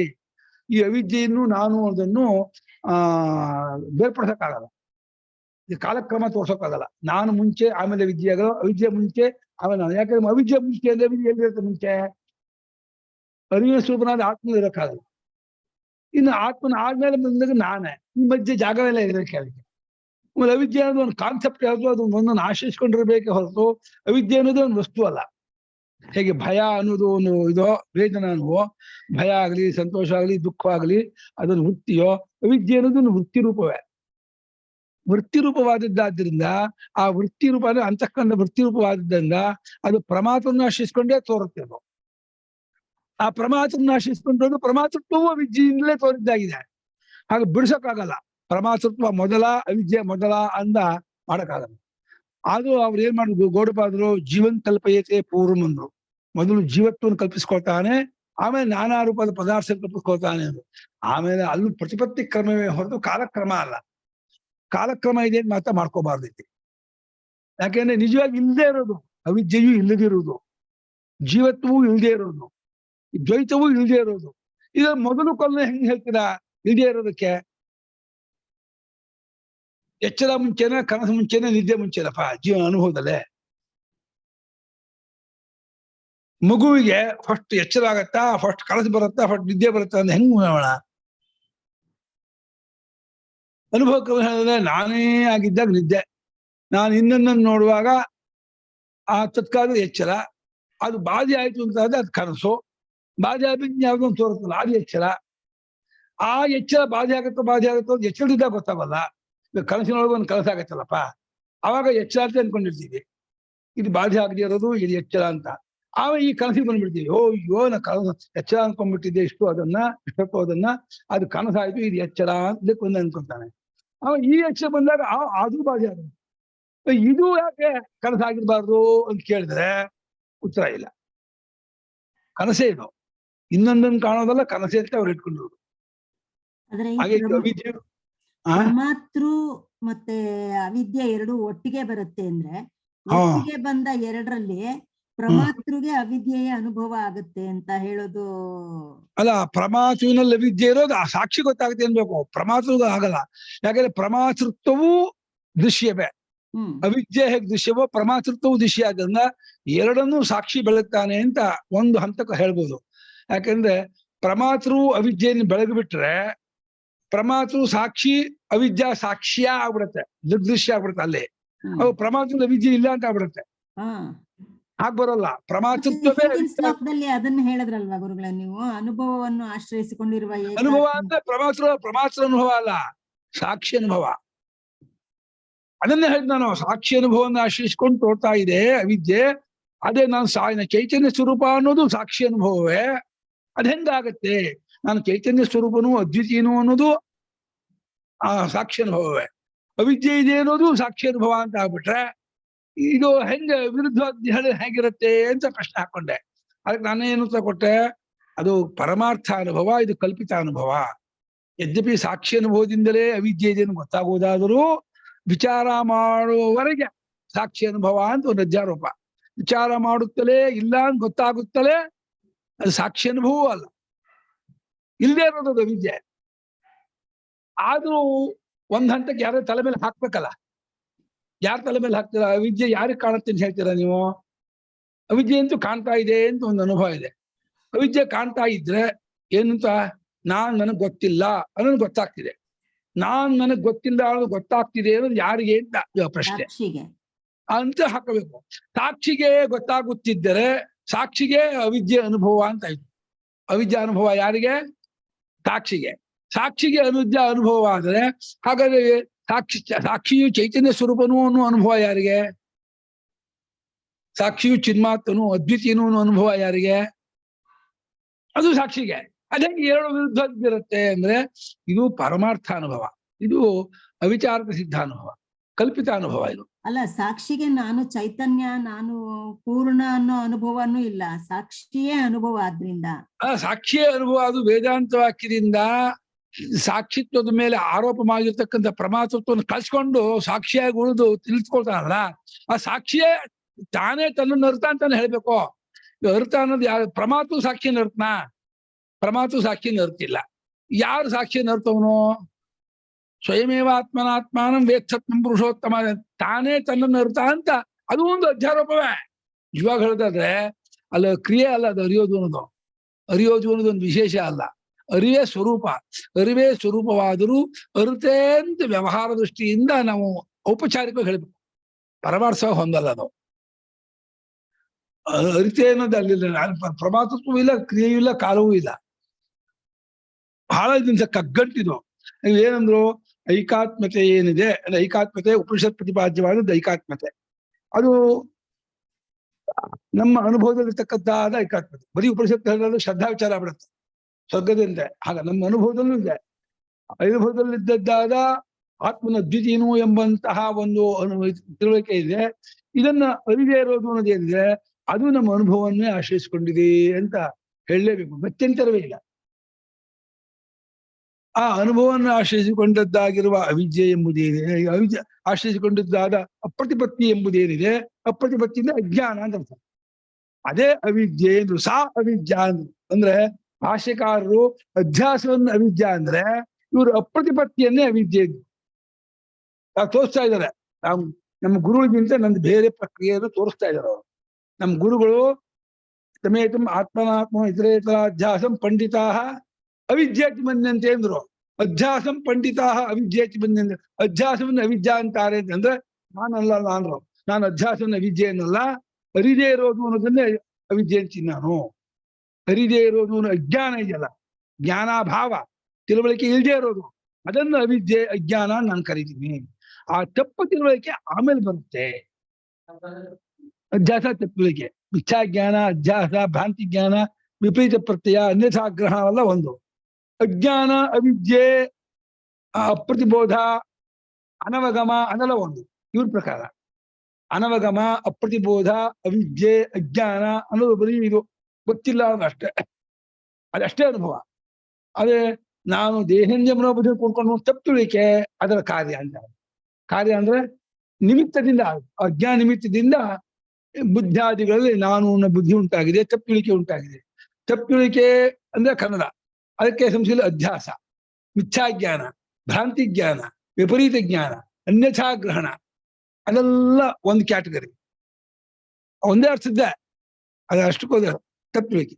ಅದ್ರ ಮೊದಲು ಗೊತ್ತಿಲ್ಲ, ಅರಿವಿಲ್ಲ, ನನಗೇನು ತೋಚ್ತಾ ಇಲ್ಲ, ಏನು ಹರಿತಿಲ್ಲ, ಏನು ಹರಿತಿಲ್ಲ, ಏನು ತೋಚಿಲ್ಲ, ಏನು ಗೊತ್ತಾಗ್ತಿಲ್ಲ ಅನ್ನೋದೇನಿದೆ ಅದೇ ಅಜ್ಞಾನ, ಅದೇ ಅವಿದ್ಯೆ. ಅದೇ ಸಂಸ್ಕೃತಿಯರ್ ಬೀಜ ಬಂದ್ರು. ಸಂಸಾರಕ್ಕೆ ಬೀಜ ಅಧ್ಯಾಸ ಅಲ್ಲ, ಮಿಥ್ಯಾಜ್ಞಾನ ಅಲ್ಲ, ಮತ್ತೆ ಯಾವುದೋ ಅವಿದ್ಯೆ ಅಜ್ಞಾನ ಸಂಸಾರಕ್ಕೆ ಬೀಜ, ಕಾರಣ. ಬೀಜ ಅಂದ್ರೆ ಕಾರಣ. ಇಲ್ಲಿ ಬೀಜತ್ವವು ಕಾರಣತ್ವವು ಈಗ ಹಾಗೆ ಉಪಾದಾನ ಕಾರಣ ಅಲ್ಲ, ಉಪಾದಾನ ಇಟ್ಕೊಂಡಿಲ್ಲ, ಮೂಲ ಅಂತ ಅಷ್ಟೇ ಇರ್ತದೆ. ಹೇಗೆ ಬೀಜ ಮೂಲ ವೃಕ್ಷಕ್ಕೆ, ಅಜ್ಞಾನವೇ ಮೂಲ. ಅಜ್ಞಾನದಿಂದಲೇ ತಪ್ಪಿರುವಿಕೆ, ತಪ್ಪಿರುವಿಕೆಯಿಂದಲೇ ಸಂಸಾರ ಅನರ್ಥ. ತನ್ನಾಶ ಮತ್ತು ಭ್ರಾಂತಿ ಜ್ಞಾನ ನಾಶ. ಮಿಥ್ಯಾಜ್ಞಾನ, ಅಜ್ಞಾನ ಹೋಗ್ಬಿಟ್ರೆ ಮಿಥ್ಯಾಜ್ಞಾನ ತಾನೇ ಹೋಗುತ್ತೆ. ನಿಮ್ಗೆ ಹಗ್ಗ ಅಂತ ಗೊತ್ತಾಗ್ಬಿಟ್ರೆ, ಅಂದ್ರೆ ಹಗ್ಗದ ಅಜ್ಞಾನ ಇತ್ತಲ್ಲ, ಹಗ್ಗದ ಜ್ಞಾನದಿಂದ ಹಗ್ಗ ಅಂತ ಗೊತ್ತಾದ್ರೆ ಅವನು ತಪ್ಪುವಿಕೆ ತಾನೇ ಹೋಗುತ್ತೆ. ಅವನು ತಪ್ಪುವಿಕೆ ಕಳ್ಕೊಳ್ಳೋದು ಮುಂಚೆ, ಆಮೇಲೆ ಹಗ್ಗ ಅಂತ ತಿಳ್ಕೊಳ್ಳೋದು ಆಮೇಲೆ ಬೇಕಿಲ್ಲ. ಹಗ್ಗ ಅನ್ನೋ ಜ್ಞಾನವಾಗುತ್ತದೆ, ಹಗ್ಗ ಹಾವು ಅನ್ನೋ ತಪ್ಪಲಿಕ್ಕೆ ಹೋಗ್ಬಿಡುತ್ತೆ. ತಪ್ಪಲಿಕ್ಕೆ ಹೋಗ್ಬಿಟ್ರೆ ಭಯವೂ ಹೋಗುತ್ತೆ, ನಡುಕನೂ ಹೋಗುತ್ತೆ, ಅನರ್ಥವೆಲ್ಲ ಹೋಗುತ್ತೆ. ಅಜ್ಞಾನ ಕಳ್ಕೊಳ್ಳಿ, ಪ್ರತಿಪತ್ತಿನ ತೆಗೆದುಹಾಕ್ರಿ, ಅನವಬೋಧವನ್ನು ತೆಗೆದುಹಾಕ್ರಿ ಅಂತ ಇವ್ರ ಪ್ರಕ್ರಿಯೆ. ಗುರುಗಳೇ, ಈಗ ಹಾಗಿದ್ರೆ ಅವಿದ್ಯೆ ಇರುವುದು ಸಾಕ್ಷಿಗೆ ಮಾತ್ರ. ಸಾಕ್ಷಿಗೆ ಸಾಕ್ಷಿಗೆ ಅಂದ್ರೆ ಹೇಗೆ ಇಲ್ಲಿ ಅಲ್ಲಿ ನಿಮಗೆ ಸಾಕ್ಷಿಗಿದೆ ಅಂದ್ರೆ ಸಾಕ್ಷಿ ಸ್ವರೂಪ ಚೈತನ್ಯ ಹೇಗಿದೆಯೋ ಚೈತನ್ಯದಂತೆ ಅವಿದ್ಯೆ ಇಲ್ಲ ಸಾಕ್ಷಿಯಲ್ಲಿ. ಚೈತನ್ಯ ಹೇಗೆ ಸಾಕ್ಷಿ ಸ್ವರೂಪವೋ ಆಗ ಅವಿದ್ಯೆ ಚೈತನ್ಯ ಸ್ವರೂಪ ಅಲ್ಲ. ಅಂದ್ರೆ ಅವಿದ್ಯೆಗೆ ಅವಿದ್ಯೆ ಯಾವಾಗ ಗೊತ್ತಾಗತ್ತೆ? ಅವಿದ್ಯೆ ಇದೆ ನಿಮ್ಗೆ ಗೊತ್ತಾಗ್ತಿದ್ಯೋ ಇಲ್ವೋ? ಅಲ್ಲ, ನನಗ್ ಗೊತ್ತಾಗತ್ತೆ, ಆದ್ರೆ ಪ್ರಮಾತೃಗ ನನಗೆ ಅಲ್ಲೇ ಕೇಳೋದು. ನನಗೆ ಅಂದ್ರೆ ಪ್ರಮಾತೃಗ ಚೈತನ್ಯಕ್ಕ ಚೈತನ್ಯಕ್ಕೆ ಗೊತ್ತಾಗ್ತಾ ಇದೆ, ನನಗೆ ಗೊತ್ತಾಗ್ತದೆ. ಚೈತನ್ಯಕ್ಕೆ ಅವಿದ್ಯೆ ಇಲ್ಲ. ಗೊತ್ತಾಗ್ತಿದ್ಮೇಲೆ ಆಬ್ಜೆಕ್ಟ್ ಆಯ್ತು. ಯಾವ್ದು ಗೊತ್ತಾಗುತ್ತೋ ಅದು ಆಬ್ಜೆಕ್ಟ್, ಯಾರು ಗೊತ್ತು ಮಾಡ್ಕೊಳ್ತಾರೋ ಅವ್ನು ಸಬ್ಜೆಕ್ಟ್. ಗೊತ್ತು ಮಾಡಿಕೊಂಡ ಸಬ್ಜೆಕ್ಟ್ ಆದ ಚೈತನ್ಯಕ್ಕೆ ಅವಿದ್ಯೆ ಇಲ್ಲ. ಹೌದು, ಇಲ್ಲ. ಇವಾಗ ನನಗೆ ಪುಸ್ತಕ ಗೊತ್ತಾಗತ್ತೆ ಅಂದ್ರೆ ನಾನ್ ಪುಸ್ತಕ ಅಲ್ಲ. ಹೌದು. ನನಗೆ ಅವಿದ್ಯೆ ಗೊತ್ತಾಗತ್ತೆ ಅಂದ್ರೆ ನಾನು ಅವಿದ್ಯೆಯಿಂದ ಕೂತ್ಕೊಂಡವನಲ್ಲ. ಅವಿದ್ಯೆ ಸಂಬಂಧ ನನಗಿಲ್ಲ. ಅದು ಅವಿದ್ಯೆ ಗೊತ್ತಾಗ್ತಾ ಇದೆ ಅಂತ ಒಪ್ಕೊಳ್ತೀವಿ. ಅವಿದ್ಯೆ ಎಲ್ಲಿ ಗೊತ್ತಾಗ್ತಿದೆ, ಹೇಗ್ ಗೊತ್ತಾಗ್ತಿದೆ ಅಂತ ಹೇಳಿದ್ರೆ, ಅವಿದ್ಯೆಯನ್ನ ನಾವು ಕಾರ್ಯರೂಪದಿಂದ ಹೇಳ್ಬೇಕು. ಯಾವ ರೂಪದಿಂದ? ನಾನು ಅನ್ನೋದು ಇದೆಲ್ಲ, ಈ ನಾನು ಅನ್ನೋದೇ ಅವಿದ್ಯೆ. ಅದು ಗೊತ್ತಾಗ್ತಿದೆ. ನಾನು ತಿಳ್ಕೊಂಡೆ, ಯೋಚನೆ ಮಾಡ್ದೆ, ನೋಡ್ದೆ, ಕೇಳ್ದೆ ಅನ್ನೋದೆಲ್ಲ ಅವಿದ್ಯೆ. ಅದು ಗೊತ್ತಾಗತ್ತೆ. ನಾನು ಕೂತ್ಕೊಂಡಿನಿ, ನಿಂತ್ಕೊಂಡಿನಿ, ದಪ್ಪ, ಗಂಡು, ಹೆಣ್ಣು, ಓಡಾಡ್ತೀನಿ ಅನ್ನೋದೆಲ್ಲ ಅವಿದ್ಯೆ. ಅದು ಹಾಗೆ ಹೇಳ್ಬೇಕೆ ಹೊರತು ಇದು ಬಾಳೆಹಣ್ಣು ಅಂತ ಹೇಳುವ ಹಾಗೇನೆ ಇದು ಅವಿದ್ಯೆ, ಬರೀ ಅವಿದ್ಯೆ ತೋರ್ಸಕ್ಕಾಗಲ್ಲ. ಅವಿದ್ಯೆಗೆ ಪ್ರಾತಿಷ್ಠಿಕ ರೂಪ ಇಲ್ಲ. ಅವಿದ್ಯೆ ಕಾನ್ಸೆಪ್ಟ್, ಅದು ಕಾನ್ಸೆಪ್ಟ್. ಆದ್ದರಿಂದ ಅದನ್ನ ನಾವು ಜ್ಞಾನದಿಂದ, ಅಂದ್ರೆ ಜ್ಞಾನ ಉಂಟಾಗುತ್ತಲೇ ಅದು ಇಲ್ಲವಾಗ್ಬಿಡುತ್ತೆ. ಇದ್ದದ್ದಿಲ್ಲ ಆಗಲ್ಲ, ಇಲ್ಲದ್ದಿಲ್ಲ ಅಂತ ಗೊತ್ತಾಗತ್ತೆ. ಇದ್ದದ್ದಿಲ್ಲ ಆಗುತ್ತಾ, ಇಲ್ಲದ್ದಿಲ್ಲ ಆಗುತ್ತಾ? ಇಲ್ಲದ್ದಿಲ್ಲ ಆಗ್ಬೇಕು ಅಷ್ಟೇ. ಇಲ್ಲದ್ದಿಲ್ಲ ಆಗ್ಬೇಕಾಗಿಲ್ಲ. ಇಲ್ಲದ್ ಯಾಕೆ ಇಲ್ಲ ಆಗ್ಬೇಕು? ಇಲ್ಲದ್ ಯಾವ ಇಲ್ಲದೆ ಇರೋದೆ? ಇಲ್ಲದ್ದಿನ ಇದೆ ಅನ್ಕೊಂಡಿದ್ದನ್ನ ಬಿಡ್ಬೇಕು. ಇಲ್ಲದ್ದಿನ ಇದೆ ಅನ್ಕೊಂಡಿದ್ರೆ ಅದ್ ಬಿಡ್ಬೇಕು. ಇದ್ದದ್ದಾದ್ರೆ ಇದ್ದದ್ದನ್ನು ನೀವು ತಿಳ್ಕೊಂಡ್ರು ಹೋಗಲ್ಲ. ಇವಾಗ ನೀವು ಎಷ್ಟೇ ತಿಳ್ಕೊಂಡ್ರು ಇದನ್ನ ಇಲ್ಲ ಮಾಡಕ್ಕಾಗಲ್ಲ. ಜ್ಞಾನದಿಂದ ಇದನ್ನ ಇಲ್ಲ ಮಾಡಕ್ಕಾಗಲ್ಲ. ಇದು ಬಾಳೆಹಣ್ಣು ಇದ್ದೇ ಇರುತ್ತೆ. ಜ್ಞಾನ ಅಂದ್ರೆ ವಸ್ತು ಆಗ್ಬಿಟ್ರೆ ಜ್ಞಾನದಿಂದ ತೆಗೆದುಹಾಕೋಕ್ಕಾಗಲ್ಲ, ಅದನ್ನ ಉಂಟು ಮಾಡೋಕ್ಕಾಗಲ್ಲ. ಕರ್ಮದಿಂದ ತೆಗೆದುಹಾಕೋದು, ಉಂಟು ಮಾಡೋದು ಮಾಡ್ಬೋದು. ಕರ್ಮ ಕಾರಕ, ಜ್ಞಾನ ಜ್ಞಾಪಕ. ಹಾಗಾದ್ರಿಂದ ಐಕಾತ್ಮ್ಯ ಸ್ವರೂಪ ಅನ್ನೋದೇನುಂಟು ಅದು ಎಲ್ಲಿದೆ? ಐಕಾತ್ಮ್ಯ ಸ್ವರೂಪ ಉಪನಿಷತ್ತಲ್ಲಿದೆ, ಜ್ಞಾನಿಗಳಲ್ಲಿದೆ. ಐಕಾತ್ಮ್ಯ ಸ್ವರೂಪನೇನೋ ಆತ್ಮನೊಬ್ಬನೇ ಇರ್ತಕ್ಕವನು ಎಂಬುದೇ ಐಕಾತ್ಮ್ಯ. ಏಕಾತ್ಮನೋ ಭಾವ ಐಕಾತ್ಮ್ಯಂ ತಸ್ಯ ಅಪ್ರತಿಪತ್ತಿ. ಆತ್ಮನೊಬ್ಬನೇ ಇರ್ತಕ್ಕವನು ಅನ್ನುವಂತಹ ಒಂದು ಅನುಭವದ ಒಂದು ಅರಿದೇ ಇರೋದು ಅನ್ನೋದು ಯಾವ್ದು, ಯಾವ ಅಸ್ತಿ ಯಾವುದುಂಟು ಅದೆಲ್ಲವೂ ಅವರವರ ಅನುಭವವನ್ನು ಆಶ್ರಯಿಸಿಕೊಂಡೇ ತೋರ್ತಾ ಇದೆ ಅಂದ್ರು. ಅಲ್ಲೂ ಕೂಡ ಅನುಭವನ ಆಶ್ರಯಿಸಿಕೊಂಡು ತೋರ್ತಾ ಇದೆ ಅನ್ನುವಾಗ ಅವಿಚಾರದ ಸಿದ್ಧವಾದ ಅನುಭವವನ್ನು ಆಶ್ರಯಿಸಿಕೊಂಡು ತೋರ್ತಾ ಇದೆ ಬೇಕೇ ಹೊರತು ವಿಚಾರ ಮಾಡಿದ ಸಮಯದಲ್ಲೇ ಇಲ್ಲ ಆಗ್ಬಿಡುತ್ತೆ. ಅದರಿಂದ ವಿಚಾರದ ಹೊರತಕ್ಕೆ ನಿಲ್ಲಲ್ಲ. ಅದು ವಿಚಾರದ ಹೊರತ ತಡ್ಕೊಳ್ಳಲ್ಲ ವಿದ್ಯೆ. ವಿಚಾರ ಮಾಡದೆ ಹೋದ್ರೆ ಅದಕ್ಕೆ ಭಾರಿ ಸ್ಟ್ರೆಂತ್ ಬರುತ್ತೆ. ನೀವು ವಿಚಾರ ಮಾಡಿಬಿಟ್ರೆ ಅಲ್ಲೇ ಉದುರೋಗ್ಬಿಡುತ್ತೆ, ಕತ್ತರಿಸೋಗ್ಬಿಡುತ್ತೆ. ಅದು ಅವರವರ ಅನುಭವನ ಆಶ್ರಯಿಸಿಕೊಂಡದ್ದಾಗಿರುವ ಆ ಅಪ್ರತಿಪತ್ತಿ ಏನಿದೆ, ಆ ಅಪ್ರತಿಪತ್ತಿಯನ್ನೇ ಅವಿದ್ಯೆ ಅಂತ ತಿಳ್ಕೊಳ್ಳಿ. ಮತ್ತೆ ಯಾವುದನ್ನ ವಿದ್ಯೆ ಅಂತ ಅನ್ಕೋಬೇಡಿ. ತಪ್ಪು ತಿಳ್ಬೇಕೇನು ವಿದ್ಯೆ ಅನ್ಕೋಬೇಡಿ. ಅಧ್ಯಾಸವನ್ನಲ್ಲ, ಭ್ರಾಂತಿ ಜ್ಞಾನ ಅಲ್ಲ, ಮಿಥ್ಯಾಜ್ಞಾನ ಅಲ್ಲ, ಅರಿದೇ ಇರುವುದು ಎಂಬ ಅಜ್ಞಾನವೇ ಅವಿದ್ಯೆ. ಆ ಅಜ್ಞಾನವೇ ಸಂಸಾರಕ್ಕೆ ಬೀಜ. ಅಲ್ಲಿ ಬೀಜ ಅನ್ನುವಾಗಲು ಕಾರಣ ಅಂತ ಅಷ್ಟೇ ಅರ್ಥ ಹೊರತು ಬೀಜ ಅಂದ್ರೆ ಸೀಡು ಅಂತ ಅನ್ಕೊಂಡು ಅದು ಒಂದು ಭಾವರೂಪದ ವಸ್ತು ಉಪಾದಾನ ಕಾರಣ ಅನ್ಕೋಬಾರ್ದು. ಬೀಜ ಹೇಗೆ ವೃಕ್ಷವಾಗುತ್ತೋ ಹಾಗೆ ಅವಿದ್ಯೆಯೇ ಇದಾಯ್ತು ಅಂತ ಇವಾಗ ಈಗಿನ ವೇದಾಂತಗಳು ಆ ರೀತಿ ಅರ್ಥ ಮಾಡ್ತಾರೆ. ಅದೆಲ್ಲ ಇಲ್ಲ. ಇದು ತಿಳ್ಕೊಂಡಿಲ್ಲ, ಅದನ್ನ ಹೀಗೆಲ್ಲ ತೋರುತ್ತೆ. ಹಾವೆಂಬ ತೋರಿಕೆಗೆ ಅವಿದ್ಯೆಯೇ ಬೀಜ, ಅವಿದ್ಯೆಯೇ ಕಾರಣ. ಅಜ್ಞಾನದಿಂದಲೇ ಹಾವು ತೋರುತ್ತೆ ಹಗ್ಗ. ಹಾಗಾದ್ರೆ ತನ್ನಾಶ ಅವಿದ್ಯಾನಾಶ ಅಜ್ಞಾನ ನಾಶ ಯಹ ಅಸ್ತಿ ಸಹ ನಾಶ ಆತ್ಮನಃ ಮುಕ್ತಿ. ಆ ನಾಶವಾಗೋದು ಅನ್ನೋದೇ ಮುಕ್ತಿಯೇ ಹೊರತು ಮುಕ್ತಿ ಅನ್ನೋದು ಒಂದು ಗೈನಿಂಗ್ ಅಲ್ಲ, ಪಡ್ಕೊಳ್ಳೋದಲ್ಲ, ಆಗೋದಲ್ಲ. ಮುಕ್ತನೇ ಇವನು. ಅಜ್ಞಾನದಿಂದ ಮುಕ್ತನಲ್ಲ ಅನ್ಕೊಂಡಿದ್ದಾನೆ ಹೊರತು ಪ್ರತಿಯೊಬ್ಬರು ಸಹಜವಾಗಿಯೇ ಮುಕ್ತ ಸ್ವರೂಪರೇ, ಬ್ರಹ್ಮ ಸ್ವರೂಪರೇ, ಆನಂದ ಸ್ವರೂಪರೇ. ಜರಾ ಮರಣ ನಿರ್ಮುಕ್ತಾ ಸರ್ವೇ ಧರ್ಮಾ ಸ್ವಭಾವ ಧರ್ಮಾ ಜೀವಾ. ಸ್ವಭಾವದಿಂದಲೇ ಅಂದ್ರೆ ವಸ್ತು ಸ್ವಭಾವದಿಂದಲೇ ಪ್ರತಿಯೊಬ್ಬರು ಮುಕ್ತರೆ, ಪ್ರತಿಯೊಬ್ಬರು ಜರಾಮರಣ ರಹಿತರೆ. ದ್ವಿತೀಯ ಬ್ರಹ್ಮ ಗೊತ್ತಿಲ್ಲ ಮಾತ್ರ.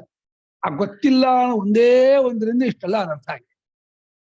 ಗೊತ್ತಿಲ್ಲ ಅನ್ನೋಕೆ ಅಷ್ಟಕ್ಕೆ ನಿಲ್ದೇನೆ, ಲಾಕ್ ಆಗದೇನೆ ತಪ್ಪುಳಿಕೆಯನ್ನುಂಟು ಮಾಡಿ, ಅದರಿಂದ ಭಯವನ್ನುಂಟು ಮಾಡಿ, ಅಥವಾ ರಾಗದ್ವೇಷವನ್ನುಂಟು ಮಾಡಿ, ಕರ್ಮವನ್ನು ಮಾಡುವ ಹಾಗೆ ಮಾಡಿ, ಆ ಕರ್ಮದಿಂದ ಧರ್ಮಾಧರ್ಮ ಉಂಟಾಗಿ, ಅದರಿಂದ ಶರೀರ ಉಂಟಾಗಿ, ಮತ್ತೆ ಸಂಸಾರ ಅನುಚ್ಛಿತ್ಯ ಸಂತತವಾಗಿ ಹೋಗ್ತಾ ಇರುತ್ತೆ.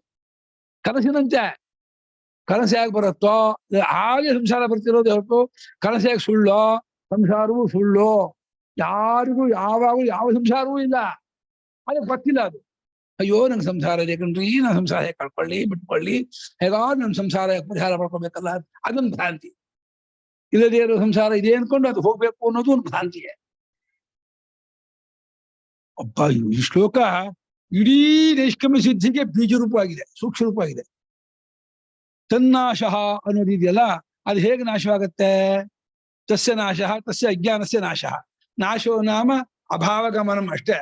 ನಾಶೋ ನಾಮ ಕಾಗದವನ್ನು ಸುಡು ಹಾಗೆ, ಕಟ್ಕಿನ ಸುಡು ಹಾಗೆ ಅದೇನೋ ಇದಾಗೋದಲ್ಲ. ನಾಶ ಅದರ್ಶನಂ ಧಾತು. ಅದು ಇಲ್ಲ ಅಂತ ತೋರೋದು, ಗೊತ್ತಾಗೋದು. ಅದಿಲ್ಲ ಅಂತ ಗೊತ್ತಾಯ್ತು ಅಂತ ಆದ್ರೆ ಏನು, ನಿನಗೆ ಮುಕ್ತಿಯನ್ನು ನೀನು ಪಡ್ಕೊಂಡೆ, ನೀನು ಮುಕ್ತನಾದೆ, ನೀನ್ ಮುಕ್ತಿ ನಿಂಗೆ ಸಿಕ್ತು. ನೋಡಿ, ಲೋಕದ ಕಾನ್ಸೆಪ್ಟೇ ಬೇರೆ. ಅವ್ರು ಮುಕ್ತರಾದ್ರು ಅಂದ್ರೆ ಸತ್ತೋದ್ರು ಅಂತ, ಸ್ವಾಮಿಗಳು ಮುಕ್ತರಾದ್ರು ಅಂತ. ಇನ್ನು ಬದರಿಯಲ್ಲಿ ಪಿಂಡ ಹಾಕಿದ್ರೆ ಮುಕ್ತಿ ಆಗತ್ತೆ, ಗಯೆ ಪಿಂಡ ಹಾಕಿದ್ರೆ ಮುಕ್ತಿ ಆಗತ್ತೆ. ಅಯ್ಯೋ, ಮುಕ್ತಿಯಿಂದ ಬಂಧನ ನಿವೃತ್ತಿ ಆಗ್ಬೇಕೇ ಹೊರತು ಮುಕ್ತಿಯನ್ನು ಪಡೆಯೋದಲ್ಲ ಅಂತ ಗೊತ್ತಿಲ್ಲ. ಅದು ಪಡೆಯೋದು ಅನ್ಕೊಂಡ್ಬಿಟ್ಟಿದ್ದಾರೆ.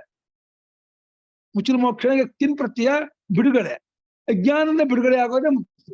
ಅಜ್ಞಾನ ಹೋಗಲ್ಲಪ್ಪ ಪಿಂಡ ಹಾಕಿದ್ರೆ, ಇನ್ನು ದಪ್ಪ ಆಗುತ್ತೆ. ಪಿಂಡ ಹಾಕಿದ್ರೆ ಅಜ್ಞಾನ ಯಾಕೆ ಹೋಗುತ್ತೆ? ಗೋದಾನ ಮಾಡಿದ್ರು ಅಜ್ಞಾನ ಹೋಗಲ್ಲ.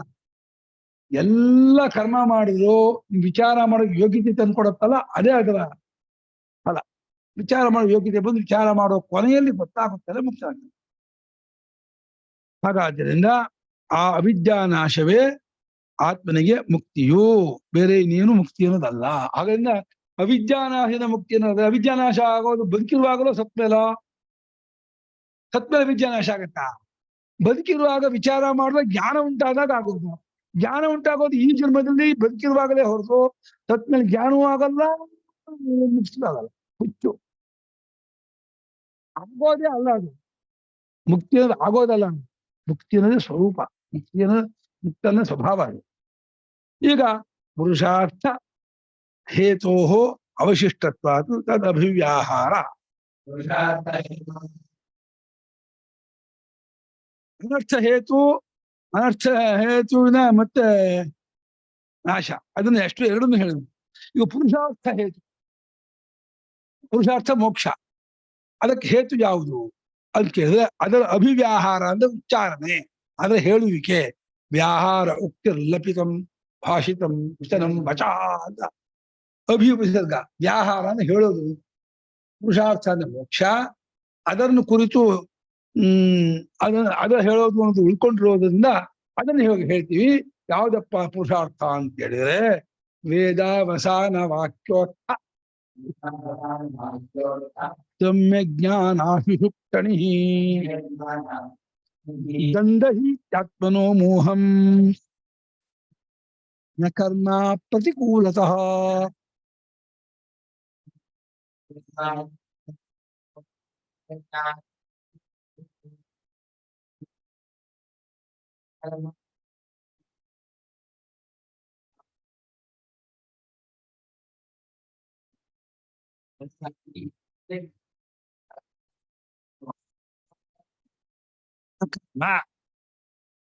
ಕರ್ಮ ಕುಲತಃ ವೇದ ಅವಸಾನ. ವೇದ ಅಂದ್ರೆ ಯಾವ್ದೋ? ಋಗ್ವೇದ, ಯಜುರ್ವೇದ, ಸಾಮವೇದ, ಅಥರ್ವವೇದ, 4. ಅದರ ಅವಸಾನ ಅಂದ್ರೆ ಯಾವ್ದೋ? ವೇದಾಂತ. ಅಂತ, ಅವಸಾನ, ಕೊನೆ, ತುದಿ ಎಲ್ಲ ಒಂದೇ ಅರ್ಥ. ವೇದಾಂತ ಅಂತ ಅರ್ಥ. ಅಲ್ಲಿರ್ತಕ್ಕಂತಹ ವಾಕ್ಯ, ಅಲ್ಲಿರುವ ವಾಕ್ಯ ಯಾವುದೋ? ಬ್ರಹ್ಮಾತ್ಮಿಕತ್ವವನ್ನು ಹೇಳುವ ವಾಕ್ಯ, ಆತ್ಮೀಕತ್ವ ತಿಳಿಸುವಂತಹ ವಾಕ್ಯ. ತತ್ವಮಸಿ ಅಯಮಾತ್ಮ ಬ್ರಹ್ಮ, ಅಹಂ ಬ್ರಹ್ಮ ಅಸ್ಮಿ, ಪ್ರಜ್ಞಾನಂ ಬ್ರಹ್ಮ, ಇದಂ ಸರ್ವಂ ಯದೇಯಮಾತ್ಮ, ಆತ್ಮೀ ವೇದಂ ಸರ್ವಂ ಇತ್ಯಾದಿ ವೇದಾಂತ ವಾಕ್ಯದಿಂದ ಎದ್ದುಕೊಂಡಂತಹ ಒಂದು ಸಮ್ಯಜ್ಞಾನ. ಉತ್ತಮಾಧಿಕಾರಿಗೆ ವೇದಾಂತ ವಾಕ್ಯವನ್ನ ಅನುಭವಕ್ಕೆ ಹೊಂದಿಸಿಕೊಂಡು ವಿಚಾರ ಮಾಡಿದಾಗ ಒಂದು ಜ್ಞಾನ ಎದ್ಬಾರ್ದು. ಉತ್ಥಾನ ಎದ್ಕೊಂಡದ್ದು ಅಂತ. ಉತ್ಥ ಎದ್ಕೊಂಡದ್ದಾಗಿರುವ ಸಮ್ಯಜ್ಞಾನ, ಯಥಾರ್ಥ ಜ್ಞಾನ, ಯಥಾಭೂತ ಜ್ಞಾನ, ಇದ್ದದ್ದಿದ್ದಾಗಿರ್ತಕ್ಕಂಥ ಪರಮಾರ್ಥ ಜ್ಞಾನ ಇದೆಯಲ್ಲ, ಪರಮಾರ್ಥದ ಜ್ಞಾನ. ಪರಮಾರ್ಥ ಜ್ಞಾನ ಪರಮಾರ್ಥವಾದ ಜ್ಞಾನ ಅಲ್ಲ, ಪರಮಾರ್ಥ ಸ್ವರೂಪದ ಜ್ಞಾನ ಇದೆಯಲ್ಲ, ಆ ಜ್ಞಾನವೇ ಆಶುಶುಕ್ಷಣಿ. ಆಶುಶುಕ್ಷಣಿ ಅಂದ್ರೇನೋ? ಬೆಂಕಿ, ಅಗ್ನಿ. ಅಗ್ಗಿರ್ವ ವಿಶ್ವಾನರೋವನ್ನಿ ಬೀಜಹೋತ್ತೋ ಧನಂಜಯ ಬಲಿರ್ವರ್ತ್ಮ ಕೃಷ್ಣವರ್ತ್ಮ ಶೋಚಿಷ್ಕೇಶಸ್ತನೂ ನಭಾತ್ ಆಶ್ರಯ ಅಶೋ ಬೃಹದ್ಭಾನು. ಆಮೇಲೆ ನಾನು ಪಾಪಕೋದರ ಅಲ್ಲ, ಆಶು ಕ್ಷಣಿ ಅಂತ ಮುಗಿಯುತ್ತೆ. ಇದು ಆ ಜಾಗದಲ್ಲಿ ಗ್ಯಾಪ ಇಲ್ಲ. ಆಶು ಬೇಗನೆ, ಶುಕ್ಷ ಎಲ್ಲ ಒಣಗಿಸ್ಬಿಡುವನು. ಇದು ಆಶು ಶುಕ್ಷಣಿ. ಶುಷ್ಯತಿ ಶುಕ್ಷಣಿ, ಎಲ್ಲವನ್ನ ಬೇಗ ಒಣಗಿಸ್ಬಿಡ್ತಾನೆ, ಬರ್ನ್ ಮಾಡ್ಬಿಡ್ತಾನೆ. ಯಾರೋ? ಅಗ್ನಿ. ಅಗ್ನಿಗೆ ಆಶು ಶುಕ್ಷಣಿ ಅನ್ಸಿತು. ವೇದದ ಅವಸಾನವಾದ ವೇದಾಂತದ ವಾಕ್ಯದಿಂದ ಎದ್ದುಕೊಂಡ ಸಮ್ಯಜ್ಞಾನವೆಂಬ ಬೆಂಕಿಯೂ, ಅಶುಕ್ಷಣಿ ಪ್ರಥಮ ಏಕವಚನ. ಆ ಬೆಂಕಿಯು ಏನ್ ಮಾಡುತ್ತೆ? ಆತ್ಮನೋ ಮೋಹಂ ದಂದಹೀತಿ, ಅತ್ಯಂತಂ ದಹತಿ ಯಂಗ್ಲುಕ್ಕು ದಂದಹೀತಿ ಅದು ದಹ ಭಸ್ಮೀಕರಣಗೆ ಯಂಗ್ಲುಕ್ ಪ್ರಯೋಗ. ದಂದಹೀತಿ ಅತ್ಯಂತಂ ದಹತಿ ಚ ಸಹ. ಪೂರ್ತಿ ಒಂದು ಚೂರು ಇಲ್ಲಾದ್ರೂ ಬೂದಿ ಉಳಿಯುತ್ತೆ. ಕಟ್ಟಿಗೆ ಸುಟ್ರೆ, ಕಾಗದ ಸುಟ್ರೆ ಬೂದಿ ಉಳಿಯುತ್ತೆ. ಅತ್ಯಂತ ದಹತಿ ಅಂದ್ರೆ ವಿಶೇಷವಾಗಿ ಏನು ಬ್ಯಾಲೆನ್ಸ್ ಇರೋದು. ಅಜ್ಞಾನವನ್ನು ಕಳೆದು ಸುಟ್ಬಿಟ್ರೆ ಸುಟ್ಟ ಅಜ್ಞಾನ ಏನಾಯ್ತು? ಈಗ ಈ ಅಡಿಕೆ ಪಟ್ಟೆ ಸುಟ್ರೆ ಕರಿ ಆಗತ್ತೆ. ಆ ಕರಿಯನ್ನ ಈ ನೆಲ ಉಜ್ಜೋಗಿ ಇದಕ್ಕೆಲ್ಲ ಉಪಯೋಗಿಸ್ತಾರೆ. ಮಣ್ಣೆಲ್ಲ ಇದ್ದಾಗ ನಮ್ಮಲ್ಲಿ ಉಜ್ಜೋರು ಅದು ಹಲ್ ಪುಡಿ ಎಲ್ಲ ಮಾಡ್ತಿದ್ರು. ಆ ಪುಡಿ ಮಾಡ್ಕೊಂಡು ಹಲ್ ಪುಡಿ ಮಾಡೋದು. ಅದೇನೋ ಉಳಿಯುತ್ತೆ ಸುಟ್ಟ ಮೇಲೆ, ಬೂದಿನೋ ಕರಿಯೋ ಇನ್ನೊಂದು. ಇಲ್ಲಿ ಏನು ಉಳಿಯಲ್ಲ, ಏನು ಉಳಿಯಲ್ಲ ಅಂತ ಹೇಳಕ್ಕೆ ದಂದಹೀತಿ ಅಂದ್ರು. ಬರೀ ದಹತಿ ಅಂತ ಹೇಳಿಲ್ಲ. ದಹತಿಯೋ ಇದು ಭಸ್ಮೀಕರೋದು ಹೇಳಿಲ್ಲ. ಅತ್ಯಂತ ನಾಮ ಶೇಷ ರಹಿತತೆಯ, ಇನ್ನೇನು ಉಳಿಯೋಲ್ಲ ಅಲ್ಲಿ. ಅಷ್ಟೊಂದು ಸುಟ್ಟಾಗ್ಬಿಡುತ್ತೆ. ಹಾಗಾದ್ರೆ ಕರ್ಮ ಕರ್ಮ ಸುಟ್ಟಾಕೋಲ್ಲ. ಯಾಕೆ? ಅಪ್ರತಿಕೂಲತಃ. ಯಾವುದಕ್ಕೆ? ಅಜ್ಞಾನಕ್ಕೆ ಪ್ರತಿಕೂಲವೇ ಅಲ್ಲ. ಪ್ರತಿಕೂಲ ಅಷ್ಟೇ ಅಲ್ಲ, ಅಜ್ಞಾನ ಸಪೋರ್ಟ್ ಮಾಡುತ್ತೆ. ಅಜ್ಞಾನ ವಿದ್ಯುನ್ ಕರ್ಮ ಮಾಡ್ತಾನೆ. ಕರ್ಮ ಮಾಡೋಕೆ ಅಜ್ಞಾನ ಇದ್ರೇನೆ ಕರ್ಮ ನಡೆಯೋದು. ಅಜ್ಞಾನ ಅಂದ್ರೆ ಯಾವ ಅಜ್ಞಾನ? ಆತ್ಮಸ್ವರೂಪದ ಬಗ್ಗೆ ಅಜ್ಞಾನ ಇದ್ದಾಗ ತನ್ನನ್ನ ಒಂದು ಜಾತಿ, ವರ್ಣ, ಆಶ್ರಮ, ಕುಲ, ಗೋತ್ರಾದಿಗಳನ್ನು ಕೂಡ್ಕೊಂಡವನಾಗಿ ಅಂದ್ಕೊಂಡು, ಗೃಹಸ್ಥನು ಅಂದ್ಕೊಂಡು ಜಾತಪತ್ತ ಕಷ್ಟಕೇಶಿ ಅಗ್ನಿನಾದ ಧೀತೋ, ನಾನು ಸ್ವಾಮಿ ಗೃಹಸ್ಥನಾಗಿದ್ದೀನಿ, ವೇದಾಧ್ಯಯನ ಒಳ್ಳೆ ಒಬ್ಬ ಜನರು ಇವರು ವಿದ್ಯೆ ಮಾಡೋದು ನಾನು ನೋಡೇ ಇಲ್ಲ. ಕ್ಯಾಮ್ರಾ ಕ್ಯಾಮ್ರಾ ದಿಂತ ಮಾಡ ಏನು ಅದು ಸಂಪೂರ್ಣ ಸುಟ್ಟಾಕ್ಬಿಡತ್ತೆ. ಹೊರತು ಯಾವ ನಾವು ಅನ್ಕೋಬೇಕು ನಾನು ಒಳ್ಳೆ ಶ್ರೋತ್ರಿಯನು, ವೇದಾಧ್ಯಯನ ಸಂಪನ್ನನು, ಗೃಹಸ್ಥನು, ಜಾತಪತ್ರನು, ಐಶ್ವರ್ಯವಂತನು ಆಗಿದ್ದೀವಿ ಅಂತ ಅಂದ್ಕೊಂಡ್ಮೇಲೆ ನಾನು ಉತ್ತಮವಾದ ಲೋಕಕ್ಕೆ ಹೋಗ್ಬೇಕಲ್ಲ, ಉತ್ತಮವಾದಂತಹ ಜ್ಞಾನೇಶ್ವರ್ಯ ಪಡ್ಕೋಬೇಕಲ್ಲ. ಏನ್ ಮಾಡ್ಬೇಕು ಅಂದ್ರೆ ಮಾಡೋ ಅಗ್ನಿಹೋತ್ರಾದಿಗಳನ್ನ ಮಾಡ್ಬೇಕಾ? ಡೊಗ್ಸಷ್ಟು ಹೊಡೆದು ನೀವು ಮಾಡ್ಬೇಕು ಅಂದ್ರೆ ಚೆನ್ನಾಗಿ ಡೊಗ್ಗಿಸ್ತಾರೆ ಬಿಡಲ್ಲ ಅವರು. ನಾನು ಮಾಡೋನು ಅಲ್ಲ, ಅನುಭವಿಸೋನು ತಿಳ್ಕೊಳ್ಳೋನು ಅಂದ್ರೆ ಹೋಗ ಮಾರ ನೀನ್ ಯಾರ ಮಾಡೋನು ಅಂತ ಅಂದ್ಕೊಂಡ್ರೆ ಜಾತಕ ತೋರ್ಸೆ ಬಂದ್ಕೊಂಡೇನಿಯೇ ಇಷ್ಟು ಪಟ್ಟಿ ಕೊಡ್ತಾರೆ. ಜಾತಕ ತೋರ್ಸೆ ಬರ್ದೇ ಪಟ್ಟಿ ಕೊಡಕ್ಕಾಗಲ್ಲ. ಡಾಕ್ಟರ್ ಹತ್ರ ಹೋಗ್ಬಿಟ್ರೆ ಒಂದು ಆಂಟಿಬಯೋಟಿಕ್ ಬರೀತಾರೆ, ಇನ್ನೊಂದು ಮಾತ್ರೆ ಬರೀತಾರೆ, ಒಂದು ಯಾಕಂದ್ರೆ ಡಾಕ್ಟರ್ ಆಗಲ್ಲ ಏನು ಬರ್ಕೊಡದೆ ಹೋದ್ರೆ ಒಂದು 5-6 ಬರ್ಕೊಡ್ಬೇಕು. ಹಾಗೆ ಜಾತಕ ತೋರ್ಸೋ, ಕುಜ ಅಲ್ಲಿದ್ದಾನೆ, ಶನಿ ಇಲ್ಲಿದ್ದಾನೆ, ರಾಹು ಅಲ್ಲಿದೆ, ಇದು ನೀಚ ಆಗಿದೆ, ಅದು ಶತ್ರುಕ್ಕೆ ಬರೀ ಹಾಗೆ ಒಂದು ಕೊಟ್ಟು ಇದಕ್ಕೆ ಎಷ್ಟು ಖರ್ಚಾಗುತ್ತೆ? ಒಂದು 50,000 ಆಗುತ್ತೆ. ಹೋಮ ಮಾಡಿದ್ರು ವೈದ್ಯರು ಫಲ. ಒಳ್ಳೆ ಒಂದು ಎಮ್ಮೆನೋ ಕುರಿನೋ ಇದು ಸತ್ತಿದ್ರೆ ನರಿಗಳಿಗೆ, ಕಾಗಿಗಳಿಗೆ ಫಲವ. ಒಂದು ಕುರಿ ಬಿದ್ದರೆ ಸತ್ತಿದ್ರೆ, ಒಂದು ಹಸು ಸತ್ ಬಿದ್ರೆ ಇವತ್ತೆಲ್ಲ ಪುಷ್ಟೋಷ ಆಹಾರ ಅನ್ನೋ ಹಾಗೇನೆ ಒಬ್ಬ ಮೂರ್ಖ ಬೀಳ್ಬೇಕು ಅಜ್ಞಾನದಿಂದ. ಅಯ್ಯೋ ನನ್ ಕಷ್ಟ ಆಗಿದೆ ಬಂದು ಬೀಳ್ಬೇಕು. ನನ್ ಕಷ್ಟ ಪರಿಹಾರ ಮಾಡ್ರಪ್ಪ ಅಂತ ಬರ್ಬೇಕು. ಬಾ ಮಾಡ್ತೀನಿ. ಅಯ್ಯಾ ಎಷ್ಟಿದೆ ದುಡ್ಡು ಫಲ ಎಷ್ಟೆಲ್ಲ ಖರ್ಚಾ ಇದೆ ಸ್ವಾಮಿ ಮಾಡಿದ್ದೀನಿ, ಪರವಾಗಿಲ್ಲ ಎಷ್ಟು ಖರ್ಚಾ ಇದು? ಸರಿ ಒಂದು ಅತಿವೃದ್ಧ ಮಾಡಿಸ್ಬಿಡಿ. ಎಷ್ಟು ಖರ್ಚು? ಅವನು 20 ಲಕ್ಷ. ಅತಿವೃದ್ಧ ಇಂಥ ಅತಿವೃದ್ಧ ಇದೆ, ಅದಕ್ಕೊಂದು 50,000 ಜನ ರುಚಿನ ಕರೆದು ಅದಕ್ಕೊಂದು ಪೆಂಡಾಲ್ ಹಾಕ್ಸಿ, ಅದಕ್ಕೆಲ್ಲ ತುಪ್ಪ, ಕಟ್ಟಿಗೆ, ಎಲ್ರಿಗೂ ವೇಷ್ಟಿ ಪಂಚೆ, ಆಮೇಲೆ ಬೆಳ್ಳಿ ಪಂಚಪಾತ್ಯನೋ ಗ್ರಾಮ ಪಂಚಪಾತ್ಯನೋ ತಟ್ಟೆನೋ ತಂದು ಎಲ್ರಿಗೂ ಮಧುಪರ್ಕ ಮಾಡಿ ದಿನ ಊಟ ಉಪಹಾರ, ಮಧ್ಯ ರಾತ್ರಿ ಕ್ರಮಸ್ವಸ್ತಿ, ರಾತ್ರಿ ಉಪಹಾರ, ಆಮೇಲೆ 5ನೇ ದಿವಸ 6ನೇ ದಿವಸ ಹೊಟ್ಟೆ ತುಂಬಾ ಊಟ, ಮೈ ತುಂಬಾ ಬಟ್ಟೆ, ಕೈ ತುಂಬಾ ದಕ್ಷಿಣೆ. ಇನ್ನೇನ್ ಬೇಕಪ್ಪ? ಕಣ್ ತುಂಬಾ ಆನಂದ, ತಮಾಷೆ ಖುಷಿಯಾಗಿ ಇದ್ಕೊಂಡ್ರು. ಇದು ನಮ್ಮ ವೈದಿಕ ಸಿದ್ಧಾಂತ ವಿರೋಧ. ಹೊಟ್ಟೆ ತುಂಬಾ ಊಟ ಕೊಡ್ತಾರೆ. ಎಲ್ಲ ಬೆಳಗ್ಗೆ ಉಪಹಾರ ಉಂಟು, ಮಧ್ಯಾಹ್ನ ಊಟ ಉಂಟು. ಮೈ ತುಂಬಾ 2 ಬಟ್ಟೆ ಜೊತೆ ಕೊಡ್ತಾರೆ, ಮೈ ತುಂಬಾ ಬಟ್ಟೆ. ಆಮೇಲೆ ಒಳ್ಳೆ ಕಾರ್ಯಕ್ರಮ ಇಟ್ಕೊಳ್ತಾರೆ. ದೊಡ್ಡ ದೊಡ್ಡ ಶ್ರೀಮಂತರು ಸಂಗೀತ ಬೇರೆ ಕಾರ್ಯಕ್ರಮ ಎಲ್ಲ ಬೇರೆ ಇಟ್ಕೊಳ್ತಾರೆ. ಪ್ರೋಗ್ರಾಮ್ ಇಟ್ಕೊಂಡಾಗ ಆ ಕಾರ್ಯಕ್ರಮ ನೋಡೋಕೆ ಕಣ್ಣಿಗೂ ಕಿವಿಗೂ ಎಲ್ಲರಿಗೂ ಸಂತೋಷ ಪಡೋ ಹಾಗೆ ಮಾಡ್ತಾರೆ. ಕೊನೆ ದಿವಸ 5 ದಿವಸ ಒಳ್ಳೊಳ್ಳೆ ಗರ್ಗರಿ ನೋಟ್ ಇಟ್ಟು ಕವರ್ ಇಟ್ಟು ಕೊಡ್ತಾರೆ. ಇಂಥ ನಡೀತಿರ್ಬೇಕು. ತಿಂಗಳಿಗೆ ಒಂದು ನಡೆದ್ರೆ ಸಾಕೊಂಡ್ರಿ ಅಂತಾರೆ.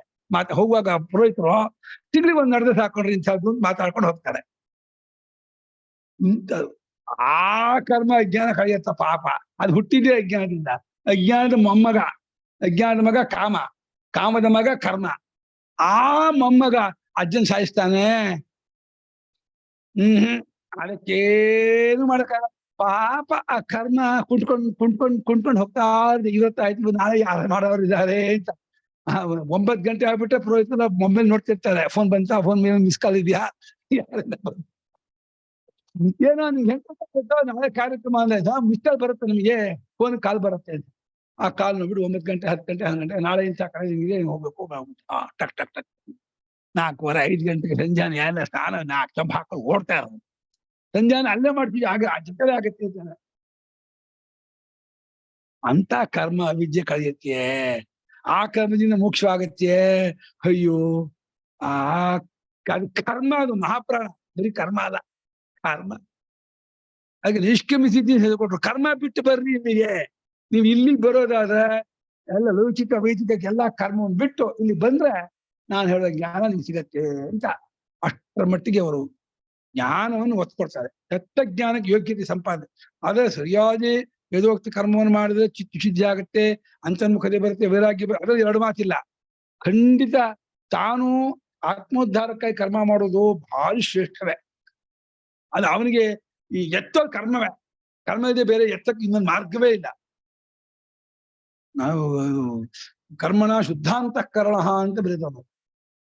ಅದೇ ಕರ್ಮ ಅಂದ್ರೆ ಯಾರಿಗೋ ಮಾಡಿಸೋ ಕರ್ಮ ಅಲ್ಲ, ತಾನು ಮಾಡೋ ಕರ್ಮ. ಅದನ್ನ ಮೋಹಂ ಕಸ್ಯ ಮೋಹಂ ಆತ್ಮನೋ ಮೋಹಂ ಜ್ಞಾನಂ ದಂದಹೀತಿ.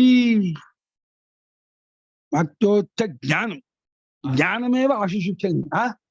ಓಹೋ ನಾ ತಗೊಂಡಿಲ್ವಾ, ನೀವು ತಗೊಂಡಿಲ್ವಾ?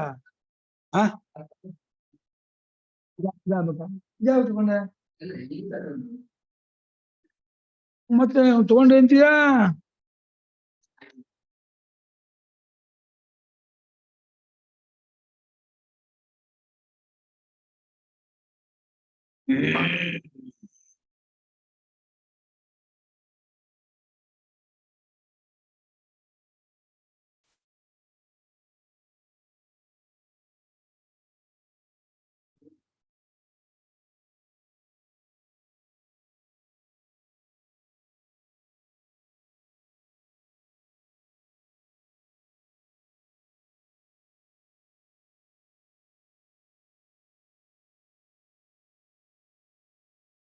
ಪ್ರತಿಜ್ಞಾತಾರ್ಥ ಸಂಶುದ್ಧರ್ಥಂ ಪೂರ್ವಪಕ್ಷೋಕ್ತಿ. ಪ್ರತಿಜ್ಞೆ ಮಾಡಿದ್ರು ಏನು ಅಂತ? ಜ್ಞಾನದಿಂದಲೇ ಜ್ಞಾನ ನಿವೃತ್ತಿ, ಅದರಿಂದಲೇ ಸಂಸಾರ ಅನರ್ಥ ನಿವೃತ್ತಿ ಅಂತಂದ್ರು. ಕರ್ಮದಿಂದ ಆಗಲ್ಲ ಅಂತ ಪ್ರತಿಜ್ಞೆ ಮಾಡಿದ್ರು. ಇದನ್ನ ಶುದ್ಧಿಪಡಿಸುವುದಕ್ಕಾಗಿ, ಅಂದ್ರೆ ಗಟ್ಟಿಪಡಿಸುವುದಕ್ಕಾಗಿ. ಹೌದು, ಆತ್ಮಜ್ಞಾನದಿಂದಲೇ ವಿಜ್ಞಾನ, ವಿಜ್ಞಾನ ನಿವೃತ್ತಿಯಿಂದಲೇ ಪುರುಷಾರ್ಥ, ಕರ್ಮದಿಂದ ಆಗಲ್ಲ ಅನ್ನೋದನ್ನ ಗಟ್ಟಿಪಡಿಸೋಕ್ಕೋಸ್ಕರಾಗಿ ಪೂರ್ವಪಕ್ಷವನ್ನು ಹಾಕಿಸ್ತಾರೆ. ಪೂರ್ವಪಕ್ಷ ಹೋಗ್ತೀರಿ, ಪೂರ್ವಪಕ್ಷದ ಮಾತು. ಪೂರ್ವಪಕ್ಷಿ ಬರ್ತಾನೆ, ಸ್ವಾಮಿ ನೀವ್ ಏನು ಅನ್ಕೊಂಡಿದ್ದೀರ ಕರ್ಮ ಅಂದ್ರೆ? ಕರ್ಮ ಸಾಕು, ಜ್ಞಾನ ಬೇಕಿನ ಮಾಡ್ತಾನೆ ಅವನು. ತತ್ವ ಜ್ಞಾನಂ ಅಭ್ಯುಪಗಮ್ಯ ತಾವತ್ ಉಪನ್ಯಾಸ. ಆ ಕರ್ಮವನ್ನು ಹೇಳುವವರಲ್ಲಿ 2 ತರಹ ಕರ್ಮವನ್ನು ಹೇಳುವರು. ಜ್ಞಾನವನ್ನು ಒಪ್ಪಿಕೊಂಡು ಕರ್ಮವನ್ನು ಹೇಳುವವರು ಒಬ್ರು, ಜ್ಞಾನವನ್ನು ಒಪ್ಪದೇ ಇರುವಂತಹ ಕರ್ಮಿಗಳು ಬೇರೆ. ಮೀಮಾಂಸಕರಲ್ಲ, ಕುಮಾರರ ಭಟ್ರು ಜ್ಞಾನವನ್ನೇ ಒಪ್ಪಲ್ಲ. ಅವ್ರು ಬೈತಾರೆ, ಅಕ್ಕೇಚೆ ಮಧುವಿಂದೆ ಕಿಮರ್ಥಂ ಬರ್ವದಂ ಇದೆ. ಸ್ವಾಮಿ ಆಗ ಮಾಡಿ ಒದ್ದಾಡ್ತಾನೆ. ಅವನಿಗೂ ಇಲ್ಲೇ 2 AC ತುಂಬ ಕುತ್ಕೊಂಡು 10 ನಿಮಿಷ ಮಾಡ್ಕೊಂಡು ಮುಕ್ತ ಏನು ಆಗಲ್ಲ. ಜ್ಞಾನಕ್ಕೂ ಫಲ ಇಲ್ಲ, ಉಪಾಸನೆಗೂ ಫಲ ಇಲ್ಲ. ಅದೆಲ್ಲ ವೇದೋಶರ ಅನ್ನೋದು. ವೇದೋಶರ ವೇದದ ಬಂಜರು ಭೂಮಿ. ವೇದದಲ್ಲಿ ಬಂಜರು ಭೂಮಿ ಇದೆ. ಯಾವುದೋ ಜ್ಞಾನಕಾಂಡ, ಉಪಾಸನಾ ಕಾಂಡ ವೇದ ಬಂಜರು ಭೂಮಿಗಳಂತೆ. ಕರ್ಮಕಾಂಡೇ ಫಲವತ್ತಾದ ಕಟ್ಟದೇಶರ ಇದು ಭೂಮಿಯವರು. ಜ್ಞಾನವನ್ನು ಒಪ್ಪಿಕೊಂಡು, ಆ ಸ್ವಾಮಿ ನಿಮ್ಗೆ ಹುಟ್ಟದೇ ಇರೋ ತಾನೇ ಮೋಕ್ಷ ಆಗ್ಬೇಕೋ, ಹುಟ್ಟದೇ ಇರೋ ಹಾಗೆ ಕರ್ಮದಿಂದಲೇ ನಾನು ಸಿದ್ಧಪಡಿಸ್ತೀನಿ, ಮಾಡ್ತೀನಿ. ನೀವು ಹೇಳುವಂತಹ ಮೋಕ್ಷವನ್ನ ಕರ್ಮದಿಂದಲೇ ಆಗತ್ತೆ ಅನ್ನೋದನ್ನು ತೋರಿಸ್ಕೊಡ್ತೀನಿ ಅಂತ ಶುರು ಮಾಡ್ತಿದ್ದಾನೆ. ಸ್ವಾಮಿ ಮುಕ್ತೇ ಕ್ರಿಯಾಭಿಸಿದ್ಧತ್ವಾತ್ ಜ್ಞಾನಂ ತತ್ರ ಕರೋತಿ ಕಿಂ ಶೃಣು ತತ್ಸರ್ವಂ ಗಂಧಾಯ ಮನೋ ಯಥಾ.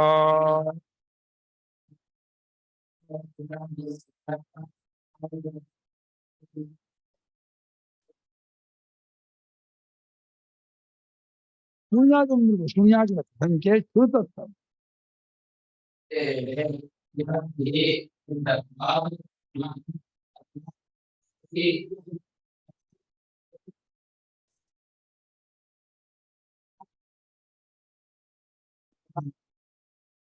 ಸೂರ್ಯನಿಂದಲೇ ಬೆಳಕು ಸಿದ್ಧವಾಗ್ತದೆ ಬೇಕಾದ್ರೆ ಟ್ಯೂಬ್ಲೈಟ್ ಅಲ್ಲಿ ಏನ್ರಿ ಮಾಡುತ್ತೆ? ಬೀದಿಗೆ ಟ್ಯೂಬ್ಲೈಟ್ ಹಾಕ್ತೀನಿ ಮಧ್ಯಾಹ್ನ 2 ಗಂಟೆಗೆ ಅಂದ್ರೆ ಸೂರ್ಯನಿಂದ ಬೆಳಕು ಸಿದ್ಧವಾಗಿರೋ ಟ್ಯೂಬ್ಲೈಟ್ ಬೇಕಲ್ಲೇ. ಹಾಗೆ ನಮ್ಮ ಕರ್ಮದಿಂದಲೇ ಮೋಕ್ಷ ಸಿದ್ಧವಾಗುತ್ತಿರುವಾಗ ಜ್ಞಾನ ಏನ್ ಮಾಡುತ್ತದೆ ಅಲ್ಲಿ? ಜ್ಞಾನ ದಂಡ ಕಣ್ರಿ, ಜ್ಞಾನ ಬೇಕಿಲ್ಲ ಕಣ್ರಿ. ಯಾಕ್ರಿ ಬೇಕು ಜ್ಞಾನ? ಅದು ತ್ವಾಪ್ರತಿಗೆ ಷಷ್ಠಿ ಬೇಕಲ್ಲ. ಸಿದ್ಧತ್ವಾತ್ ಕಸ್ಯ ಸಿದ್ಧತ್ವಾತ್ ಮುಕ್ತೇ ಮುಕ್ತೇ ಸಿದ್ಧತ್ವ ಕಥಂ ಕ್ರಿಯಾಭಿ ಕ್ರಿಯಾನಾಮ ಯತ್ ವೇದೋಕ್ತ ಕರ್ಮ. ಬರೀ ಚೇಷ್ಟೆಯಿಂದ ಅಲ್ಲ, ಲೌಕಿಕ ಕ್ರಿಯೆಯಿಂದ ಅಲ್ಲ, ವೇದೋಕ್ತವಾದ ಅಗ್ನಿಹೋತ್ರಾದಿ ಕರ್ಮಗಳಿಂದಲೇ ಮುಕ್ತಿ ಅನ್ನೋದು ಸಿದ್ಧವಾಗುತ್ತಿರುವುದರಿಂದ ತತ್ತ ಅಂದ್ರೆ ಆ ಮುಕ್ತಿ ವಿಷಯದಲ್ಲಿ ಜ್ಞಾನ ಏನ್ ತಾನೇ ಮಾಡೀತೋ? ಸುಮ್ನೆ ನಾನು ನಾಗಪ್ಪ ಸೇರ್ ಕಚ್ಚಿದ್ವಿ ಅಂತ. ನಾಗಪ್ಪ ಕಚ್ಕೊಳ್ಳೋನು, ನೀನಂತ ಕಚ್ಚಿಯ? ನೀನ್ ಸುಮ್ನೆ ನೋಡಿದ್ಯ? ಹಂಗ ಜ್ಞಾನ ಮುಕ್ತಿ ಕರ್ಮ ಮುಕ್ತಿ ಕೊಡುತ್ತೆ. ಜ್ಞಾನ ಏನ ಇದ್ರು ಒಂದೇ ಇದೆಯಾ ಅಂತ ಅಂದ್ರೆ ಇಲ್ಲ ಅಂತ ಅಂತೆ. ನಂಗೇನು ಜ್ಞಾನದ ಹಂಗಿಲ್ಲ ಅನ್ನತ್ತೆ ಕರ್ಮ. ಇದು ಹೆಂಗಪ್ಪ ಕರ್ಮದಿಂದ ಹೆಂಗಯ್ಯ ಮುಕ್ತಿ ಆಗತ್ತೆ ಅಂದ್ರೆ ಮನಃ ಪ್ರಣಿಧಾಯ, ಮನಸ್ಸನ್ನ ಲಕ್ಷ್ಯ ಬಿಟ್ಟು ನೀ ಕೇಳು, ಶೃಣು ತತ್ ಸರ್ವಂ, ಅದೆಲ್ಲವನ್ನು ಕೇಳು. ಯಥಾ ಕ್ರಿಯಾಭಿ ಮುಕ್ತಿ ಸಿದ್ಧತಿ ಚೇತ್ ವಕ್ಷ್ಯಾಮಿ. ಯಾವ ರೀತಿ ಕರ್ಮಗಳಿಂದಲೇ ಮುಕ್ತಿ ಆಗತ್ತೆ ಎಂಬುದನ್ನು ನಾನು ಹೇಳ್ತೀನಿ. ಅದನ್ನ ನೀನು ಮನಃ ಪ್ರಣಿಧಾಯ ಅಂದ್ರೆ ಏಕಾಗ್ರತೆಯಿಂದ ಮನಸ್ಸನ್ನು ಅಲ್ಲೇಟ್ಟು ನಾನು ಹೇಳೋ ವಿಷಯದಲ್ಲಿಯೇ ಮನಸ್ಸನ್ನಿಟ್ಟು ಕೇಳುವ ನಾವು. ಬಹಳ ದೊಡ್ಡ ವಿಷಯ. ಎಂತ ಪೆದ್ದ ಆ ಕರ್ಮ ವಿಚಾರಕ್ಕೆ ಏಕಾಗ್ರತೆ ಬೇಕು. ಧ್ಯಾನ ಯೋಗಕ್ಕೆ ಏಕಾಗ್ರತೆ ಬೇಕು, ಆ ಅಕ್ಷರೋಪಾಸಕರಿಗೆ ಏಕಾಗ್ರತೆ ಬೇಕು ಅಂದ್ರೆ ಅರ್ಥ ಇದೆ. ಕರ್ಮ ಹೇಗೆ ಮುಕ್ತಿ ಕೊಡುತ್ತೆ ಅನ್ನೋದನ್ನ ನಾನು ಹೇಳ್ತೀನಿ ಕಣಯ್ಯ. ನೀನು ಏಕಾಗ್ರತೆಯಿಂದ ಕೇಳುವನಾಗೂ, ಆವಾಗ ನಿನ್ಗೆ ಗೊತ್ತಾಗತ್ತೆ ಹೌದು ನೀವು ಒಪ್ಕೋತೀಯ, ಕರ್ಮದಿಂದಲೇ ಮೋಕ್ಷ ಆಗತ್ತೆ, ನೀನು ಅಂತೀಯ ಅಂತ ಊರ್ಬೇಕು. ಬಂದ ಇದ್ದಾನೆ ಹೇಗೆ? ಫಸ್ಟ್ ಅಕುರ್ವತ ಕ್ರಿಯಾ ಕಾಮ್ಯಾ ನಿಷಿದ್ಧಾ ತ್ಯಜತಸ್ತಥಾ ನಿತ್ಯನೈಮಿತ್ಯಕಂ ಕರ್ಮ ವಿಧಿವಚ್ಚ ಅನುತಿಷ್ಠತಃ.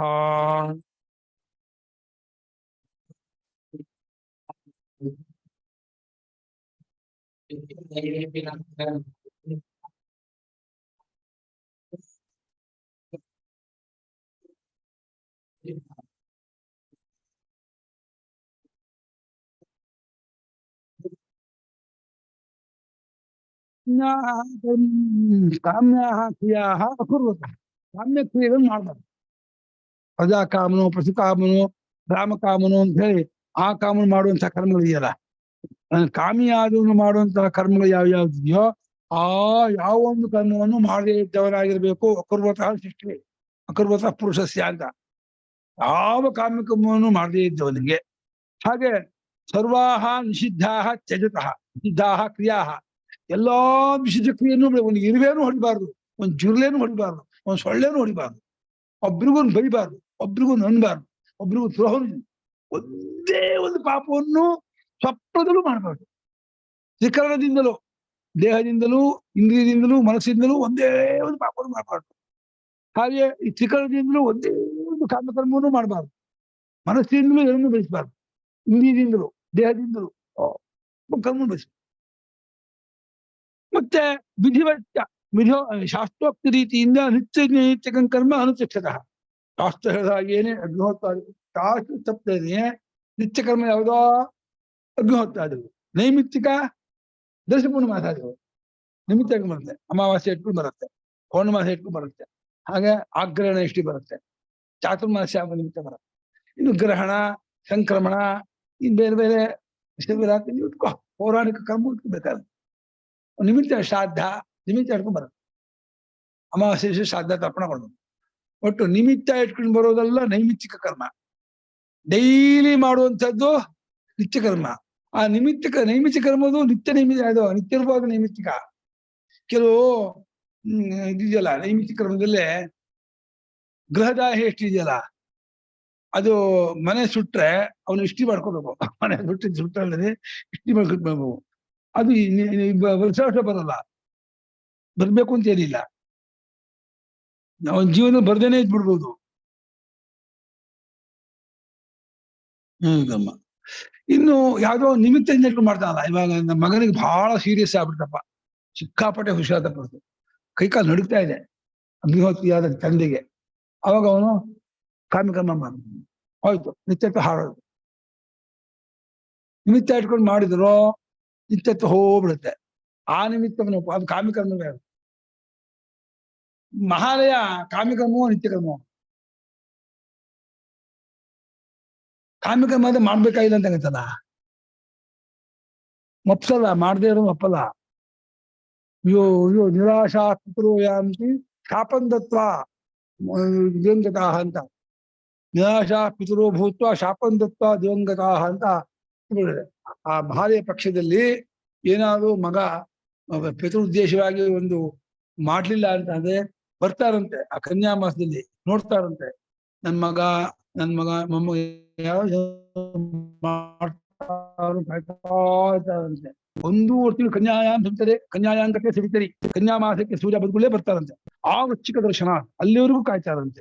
ಅಲ್ಲಿ ವೃಶ್ಚಿಕ ಮಾಸ ಶುರುವಾಗೋವರೆಗೂ ನೋಡಿ, ಅಲ್ಲಿವರೆಗೂ ಮಾಡ್ಲಿಲ್ಲ ಅಂದ್ರೆ ದರಿದ್ರ ಇವನೊಬ್ಬ, ನಾನು ಹುಟ್ಟಿದ್ದೆ ಅಂತ ಬೈಕೊಂಡು, ನಿಂಗೆ ಮಕ್ಕಳಾಗದೇ ಇರ್ಲಿ, ಐಶ್ವರ್ಯ ಬರ್ದೇ ಇರ್ಲಿ, ನಿನ್ನ ಆರೋಗ್ಯ ಕೆಟ್ಟವನು, ಶಾಪ ಕೊಟ್ಟು ಹೋಗ್ತಾರೆ ಅಂತ ಆ ಸ್ತುತಿಲಿದೆ.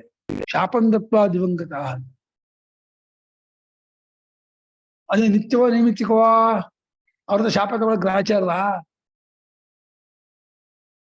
ನೈಮಿತ್ತಿಕ ನಿತ್ಯ ಕಾಮ್ಯ, 3 ನೈಮಿತ್ತಿಕ ನಿತ್ಯ ಕಾಮ್ಯಗಳು. ನಿಮಿತ್ತ ಇಟ್ಕೊಂಡು ನಿತ್ಯ ಮಾಡಲೇಬೇಕು ಅನ್ನುವಂತ ಕಾಮ್ಯ.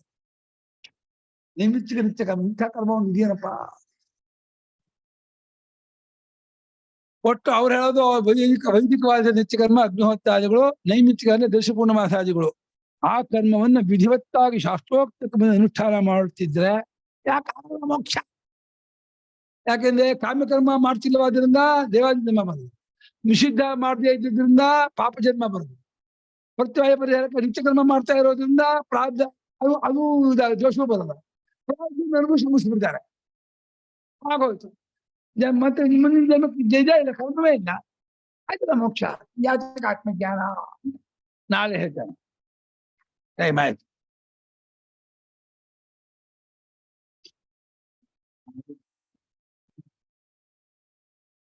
ದಕ್ಷಿಣೀ ಮಧ್ಯದಂ ಕಾಂತಕ್ಷಿಗೆ ನಮಸ್ತೆ. ಇವಾಗ ಬೆಳಗ್ಗೆ ಬರ್ದೇ ಇದ್ದವ್ರು ಯಾರಾದ್ರು ಇದ್ರೆ ಅವ್ರಿಗೂ ತಿಳಿಸ್ತಾ ಇದ್ದೀನಿ. 19ನೇ ತಾರೀಕು ಭಾಷಿ ಶಾಂತಿ, ಮತ್ತೆ ಇಲ್ಲಿ ಒಂದು ಇದಿದೆ ರುದ್ರಾಭಿಷೇಕ. ಅದಕ್ಕೆ ತಾವುಗಳೆಲ್ಲ ಬಂದು ಪ್ರಸಾದ ಸ್ವೀಕಾರ ಮಾಡ್ಬೇಕು ಅಂತ ಹೇಳಿ ತಮ್ಮಲ್ಲಿ ವಿನಂತಿ. ಬೇಗ 10 ಗಂಟೆ ಬೆಳಗ್ಗೆ ಬಂದ್ಬಿಟ್ರೆ ಅಭಿಷೇಕ ನಡೀತಾ ಇರುತ್ತೆ. ಅಭಿಷೇಕ ನೋಡ್ಬಿಟ್ಟು ಆಮೇಲೆ 12 ಗಂಟೆಗೆ ಭಾಷಿ ಶಾಂತಿ ಆಗುತ್ತೆ. ಅದನ್ನು ನೋಡ್ಕೊಂಡು ಆಮೇಲೆ 12:30 1 ಗಂಟೆಗೆ ಪ್ರಸಾದ ಯೋಗ ಆಗುತ್ತೆ. ಇವಾಗ ಈ ಹೊಸದಾದ ಒಂದು ಇದು ಮಾಡ್ಕೊಂಡ್ವಿ, ಬೆಳಗ್ಗೆ ಎಷ್ಟು ಜನ ಪೂಜೆ ಮಾಡ್ತಾರೆ ಅನ್ನೋದು ಹೇಳಿ ಹೇಳ್ಬಿಟ್ಟು ನಾವು ವ್ಯವಸ್ಥೆ ಮಾಡಕ್ಕೆ ಅನುಕೂಲ ಅಂತ. ಇವತ್ತು ಮಧ್ಯಾಹ್ನ ಬಂದಂತ ನಮ್ಮ ಶ್ರೀಲಕ್ಷ್ಮಿ ಅಮ್ಮ ಮತ್ತು ಶ್ರೀಪ್ರಿಯಮ್ಮ ಅವರು ಒಂದು ಸಜೆಷನ್ ಕೊಟ್ರು. ನೀವ್ ಯಾಕೆ ಯಾರ್ಯಾರು ಪೂಜೆ ಮಾಡ್ತಾರೋ ಅವರೇ ಅರಿಶಿನ, ಕುಂಕುಮ, ಮಂತಾಕ್ತೆ, ಗಂಧ, ಉಳ್ಗಡ್ಡಿ, ಕರ್ಪೂರ, ಹಲಗಾರ್ತಿ, ಹೂವು, ಹಣ್ಣು, ಪೂಜೆಗೆ ಏನೇನು ಬೇಕೋ ಎಲ್ಲಾ ಸಾಮಾನು ತರುವಂತೆ ಮಾಡ್ಬಿಟ್ರೆ, ಅವ್ರದ್ದು 2 ತಟ್ಟೆ ತಗೊಂಡ್ಬಿಟ್ರೆ ಪೂಜೆ ಮಾಡ್ಕೊಂಡು ಹೋಗ್ತಾರೆ. ಅದು ಬೆಸ್ಟ್. ಅವ್ರಿಗೂ ಒಂದು ಇದಾಗಂಗಾಗತ್ತೆ, ಏನೋ ಒಂದು ಎಂಗೇಜ್, ಅವ್ರಿಗೂ ಒಂದು ಸಂಭ್ರಮ ಇರುತ್ತೆ. ಎಲ್ಲ ನೀವು ಮಾಡ್ಬಿಟ್ರೆ ಅವ್ರು ಬಂದು ಪೂಜೆ ಮಾಡ್ಕೊಂಡು ಚೆನ್ನಾಗಿರಲ್ಲ. ಅವರವರೇ ಪೂಜೆ ಮಾಡುವವರೇ ಪೂರ್ತಿ ಅನುಕೂಲ ತಟ್ಟೆಯನ್ನ ರೆಡಿ ಮಾಡ್ಕೊಂಡು ಬರಲಿ. ಒಂದು 1/4 kg 2 ಹೂವು, ಅರ್ಧ kg 1 ಹಣ್ಣು, ಆಮೇಲೆ ಇನ್ನು ಊದ್ಗಡ್ಡಿ, ಕರ್ಪೂರ, ಬಂಗಾರ, ಪಂಚಪಾತ್ರೆ, ಒಂದು ಪಂಚಾಮೃತವನ್ನು ತಂದ್ಕೊಂಡ್ಬಿಟ್ರೆ ಎಲ್ಲ ರೆಡಿ ಮಾಡ್ಕೊಂಡ್ ಬಂದ್ರೆ ಪೂಜೆಗೆ ಏನೇನು ಬೇಕೋ ಇಲ್ಲಿ ಪೂಜೆ ಮಾಡಿಸ್ತಾರೆ. ಪೂಜೆ ನೋಡ್ಕೊಂಡು ಪ್ರಸಾದ ಮಾಡ್ಕೊಂಡು ಹೋಗ್ಲಿ ಅಂತ ಈ ರೀತಿ